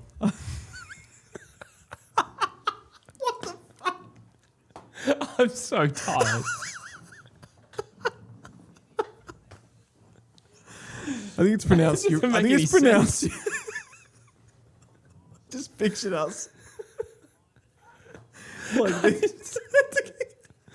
Some sort of strange European fountain. Yeah, what urinals are like that? And I think it's pronounced urinal. No, I will not have that. I'm joking. Oh, okay, good. Oh, Jesse's tired, everyone. I'm He's so sleep deprived. I've slept 12 hours in 3 nights. He's been working really That's hard. when my voice keeps cracking, I reckon. GT23191 says, Arancini, now you're talking. Pat Cass just says, what? What? Arancini, yeah, that was a real highlight of that mid-season draft. Other than Marcus Herbert. And the BENQ Projector. Benny. Yeah. His Just name going to is call it Benny now. His name is Benny. Yeah. And we'll talk about custody soon. Pat Cass says, what was in that pizza? Did you just read that? Yeah, there's a few chats underneath. People saying, what the fuck to what I said, basically. He's like a beautiful mind. These things just come. It's like bad jokes. It's your design thinking. Yeah. The brain's just always working. It's an incredibly useless skill. You can sort of see in real time the cogs working in Jesse's brain. You can. It's funny watching back the streams or videos that we do and I'm editing it and I can see when a thought's popped into my head and I can tell a joke's coming right before it does. You know what's funny as well, when I go back and watch videos from like a year or plus ago, Yep. the joke pops into my head as I'm watching it and then I say it. You say it. Oh, That's cool. What do you call that? Does that have a name? Yeah, it's probably, it needs to be diagnosed, probably, whatever it is. But there was a good comment in here as well. The official UFL says, no, Jesse, no, that's not even how a urinal works. Saxon Winter says, it's time to shut the stream before it's too late. That's a bit of an end stream, please. Where do I find one of these 2-man urinals? Thomas Addo says, Aaron G. Who does he play for? Yeah. You made that one before. I did. No, I like it though. That's good stuff. That is great stuff. And of course we get somebody that's about to ride off the Sydney Swans, Chief Rocker. Chief Rocker 680. Sydney are not a top 4 side. Either Hawthorn, Crows, Brisbane and Cats are better. Any agreement with that at all? I think we're jumping off them a bit quickly. Though someone said in the chat earlier they're 0-3 against top 4 sides. So that's a fair criticism to make. Yeah. All 3 were away from home. So forgivable, you'd say, to some extent. Like losing the GMHBA, the MCG and the Gabba. It's not a major concern. And they're unfortunately having, from their point of view, having to go to Perth and play Fremantle on their home deck as well. I think there's a simple question with the Sydney Swans though. It's just, is their defence quite good enough. Like, and when I say defense, I don't mean their profile that we were talking about before. I mean personnel wise. Yeah. Do they have enough good players in their back line? It's a good question. No, I was asking you. Oh, yeah. If it's not rhetorical. I would say I'm worried about it. A little bit to worry about. I don't think they're as balanced as some of those other teams. I would be surprised if at full flight Hawthorn side isn't a better challenger to Fremantle in the finals, or a Geelong, or a Brisbane. But it's thin margins. Or a Crom. I'm a little bit. You're not as big on Crom yet. You need. I think they're a little bit of a tear down, but they're closing the gap. They feel that good. Makes sense. Yeah, they feel good to me lately. Yeah. Defense is holding up. The forward line, we know, certainly on paper, is really strong. And Jordan Dawson is like lifting that team as well. Yeah. You wonder if that's maybe a little unsustainable. Yeah, this patch of form that he's in. It's crazy. He needs to hit in September as well. Which you never know, but this is that comes into the Freo conversation again, right? Like the peaking. It's like he's playing too well now. Yeah, that's true though. Like by contrast to Fremantle, if one of their best mids has an off day, there's a bunch of others. You feel like if Jordan Dawson has a quiet game, Adelaide are easier to shut out. Yes, that's right. Ellie Louth says, if Brisbane make it 3 in a row, where does it rank among other dynasties? It's a really good question and one that I don't know the answer to. I find dynasties difficult to rank. For sure. I would still say it probably doesn't eclipse their own three-peat, which I'd say is the best. But why? Dynasty. The Brisbane Lions, being a non-Victorian side, in their last three-peat beat MCG tenants 3 times in a row. They also would have, in their home and away seasons, finished higher than this group has, I'd guess. They were another team, though, that didn't... I think they only finished on top once. Yeah, because Port Adelaide did. But, they wouldn't have finished 5th. No, this year, well, we don't know. I don't know if that's more or less impressive, though. I think when you're comparing dynasty, I would say it counts for less. Right, even though they had to come a longer route. It's a more impressive finals campaign. Yeah. But I think if you're judging like total quality of the team, you factor in a little bit that they missed the 4. I almost more think about it in terms of like when I watched those games and I'm like, shit, they had to win this game and they won another they won another knockout game. Yeah. Whereas you see those teams that win like through to the qualifying final. I suppose maybe as well, it doesn't sit in your memory as much when someone wins a qualifying final. Yeah. Makes a prelim and then they play 3 finals games and it feels like the prelim and the grand final were the only big ones, where Brisbane it feels like they have these enormous finals campaigns that go on forever and they have so many big moments. Yeah. True. Yeah. But I think they're only competing with themselves. I think Brisbane had the best dynasty. I actually think I said on the Footy Fan Network that Richmond had the best dynasty, but I don't actually believe that. Okay. I think as it currently stands, I don't remember what I said, but I think Brisbane's is the most impressive, 01, 02, 03. Because of the MCG factor, interstate side. Oh, too much Aaron Cheney. Hawthorn could have been a better side. I don't know whether that's a different conversation, but the three-peat was against 3 interstate sides, 2 of which Hawthorn should have been the away team, and they got a home grand final. Not taking away anything away from the amazing team they are, but I don't think that beats Brisbane. It's interesting. And Richmond and Geelong, again, I think Geelong was probably the best team I've ever seen, that Geelong group, but they didn't win 3 in a row. No. Nor did Richmond. Do you, and the Geelong thing always comes into, like you start moving towards the club thing and saying like, Geelong have been this like juggernaut of a club for 20, 25 years. But that doesn't really count when you're talking about a dynasty, does it? Correct. I would say even just the 07 to 09 Cats was probably the best individual football team I reckon I've seen. Do you think it comes into it like the 07-09 Cats is the best football team? I think so. I think that's because... I'm clinging on to some memories that are fading. But the thing that I was going to say is like for me, a part of it that comes into it, and it probably shouldn't because it gets very subjective in these areas, but like it's sort of like the iconic players that I remember. Yeah.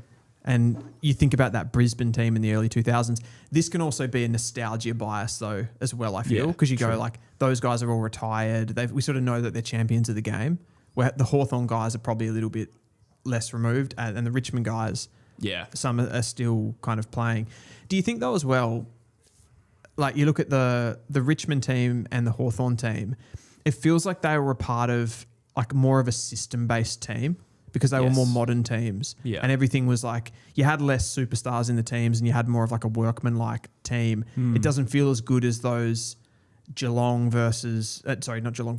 and Brisbane dynasties Yeah. that just sort of had these like amazing superstar players like Voss, Simon Black, Lappin, Yeah. Jonathan Brown, these types of guys. They feel more star-stacked. And the Geelong team with like Ablett, Bartel, Stevie J, Scarlett. Chapman, Scarlett, all of these types of Yeah. players. So it also feels a little sexier. Yeah, I think that's a pretty good observation. Whether or not it actually makes them a better team, probably not. But I think it explains. In some a ways, little it bit. makes them like it makes the Richmond team a better team. Yeah, but it it's- makes them more iconic. Yeah, agreed. That being said, any team with Dusty Martin in it is automatically iconic. I think Dustin Martin's the best like finals performer Yeah, no doubt. for sure. So who would you go? Just to put a line under that, What's exactly the question again? the After that? dynasty. I think Brisbane's 01 to 03 was the best. That's all okay. Yeah, I think so. And then because of the traveling. Yeah, I think you factor and beating Collingwood twice and Essendon at the reigning premiers on their home deck. That was a good They premiership did it win. 3 years in a row. That Pretty Essendon crazy. team was fucking good too. Yeah. And then they also made a grand final in the 4th year. Yeah. So I was think so that's- surprised they lost that. So was I, but I was also 10. So Yeah. Good rebuttal. Dunning-Kruger says Jesse seems to low-key dislike Brisbane. No, not at all. You just said it was the best. Yeah. Low-key dislike Brisbane. Really? Yeah. I feel like sometimes we have these conversations and we talk about all this stuff and then someone goes, oh, you fucking hate our team. Like, what? Yeah, I think we've got that from every team, to be honest. Yeah. Yeah. I didn't Jesse think. hates West Coast. Yeah, you do though. You do I hate do, West deep Coast. down, Remember yeah. that clip of Dersman's goal? Yeah, that was you great. copped it for I that. hated them that day. Yeah, I did. I didn't realise that at all until I watched that clip back and you're like, Yeah, Yeah. Well, it was a lovely showcase of talent. we don't deserve Willem Dersman. yeah, that was it's probably true though. That was funny. Thomas Addo says Dusty versus Geelong is the most outrageous individual game I've ever seen considering the context. He was already having an amazing game, and then he kicked that insane sealer as Yeah. well. That was incredible. Yeah, he just kept bobbing up, didn't he? And like the way that he kicked those goals, like I don't know, it felt like he was always in this like one-on-one wrestle, and it was just him. It was man versus beast. Yeah.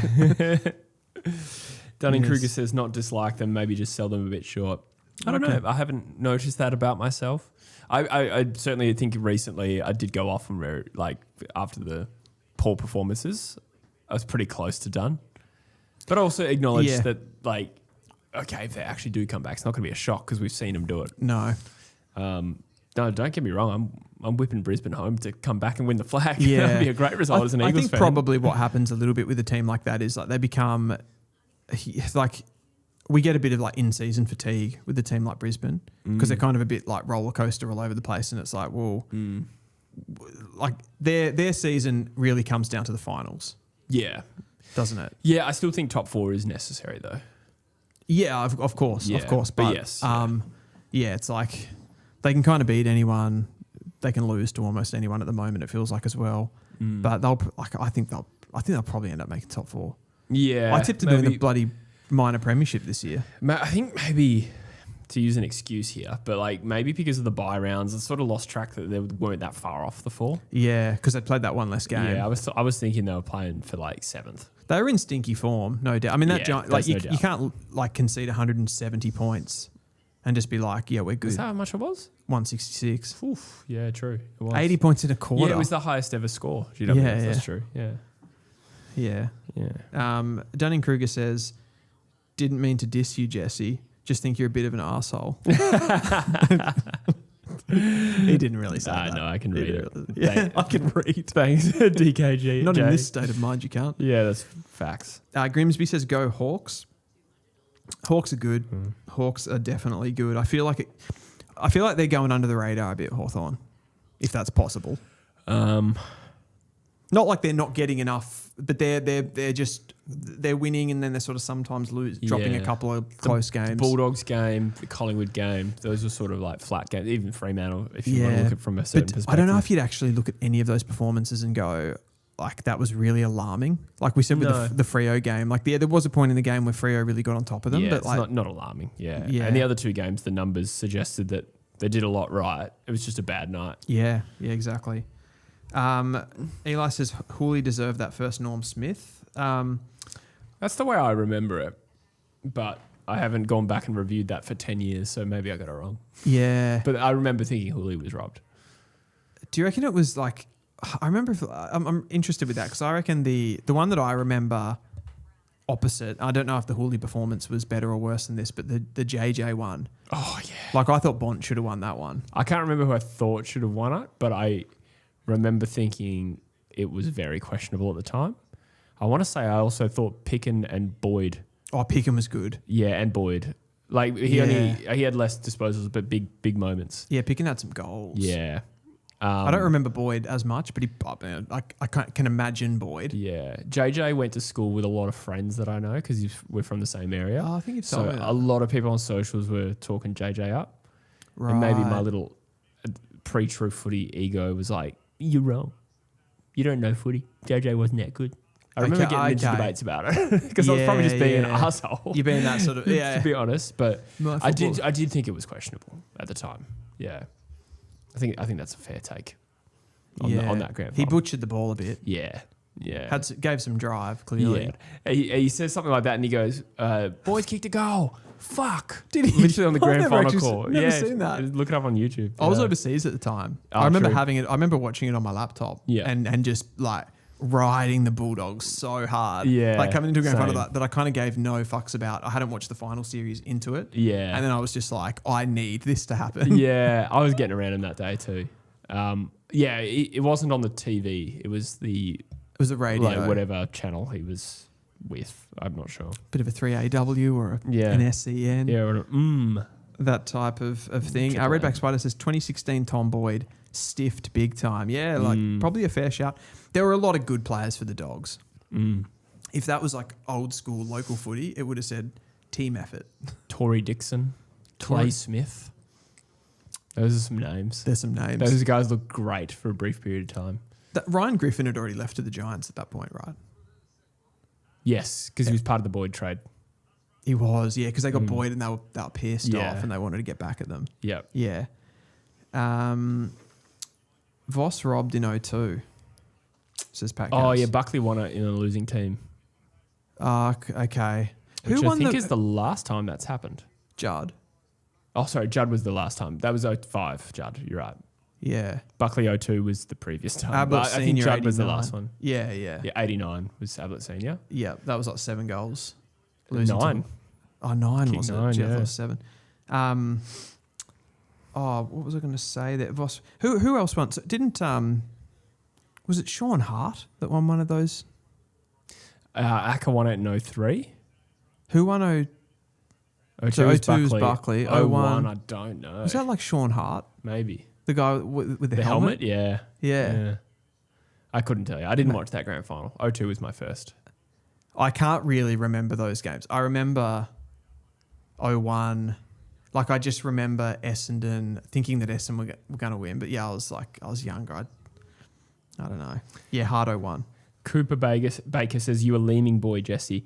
No, but I'm from very close to there. And a lot of my friends were, and my ex-partner was from Leaming. So, Is it near Bunbury? No, it's in Perth. It's a suburb in Perth. Oh, okay. Yeah. Very close to my neck of the woods. I was kind of more Melville.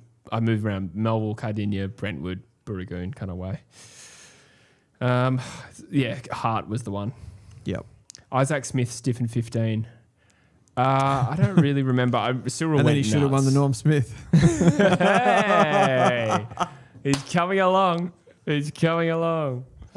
Gunston in 13. Jordan Lewis. Gunston was great in that game. Was it Lake in 13 that won it? Yeah. Yeah. Yep. So that was the Freo one, yeah? 13. Yeah, Gunny was good in that. He's a Garden City boy. That is me. Used to get my haircuts there.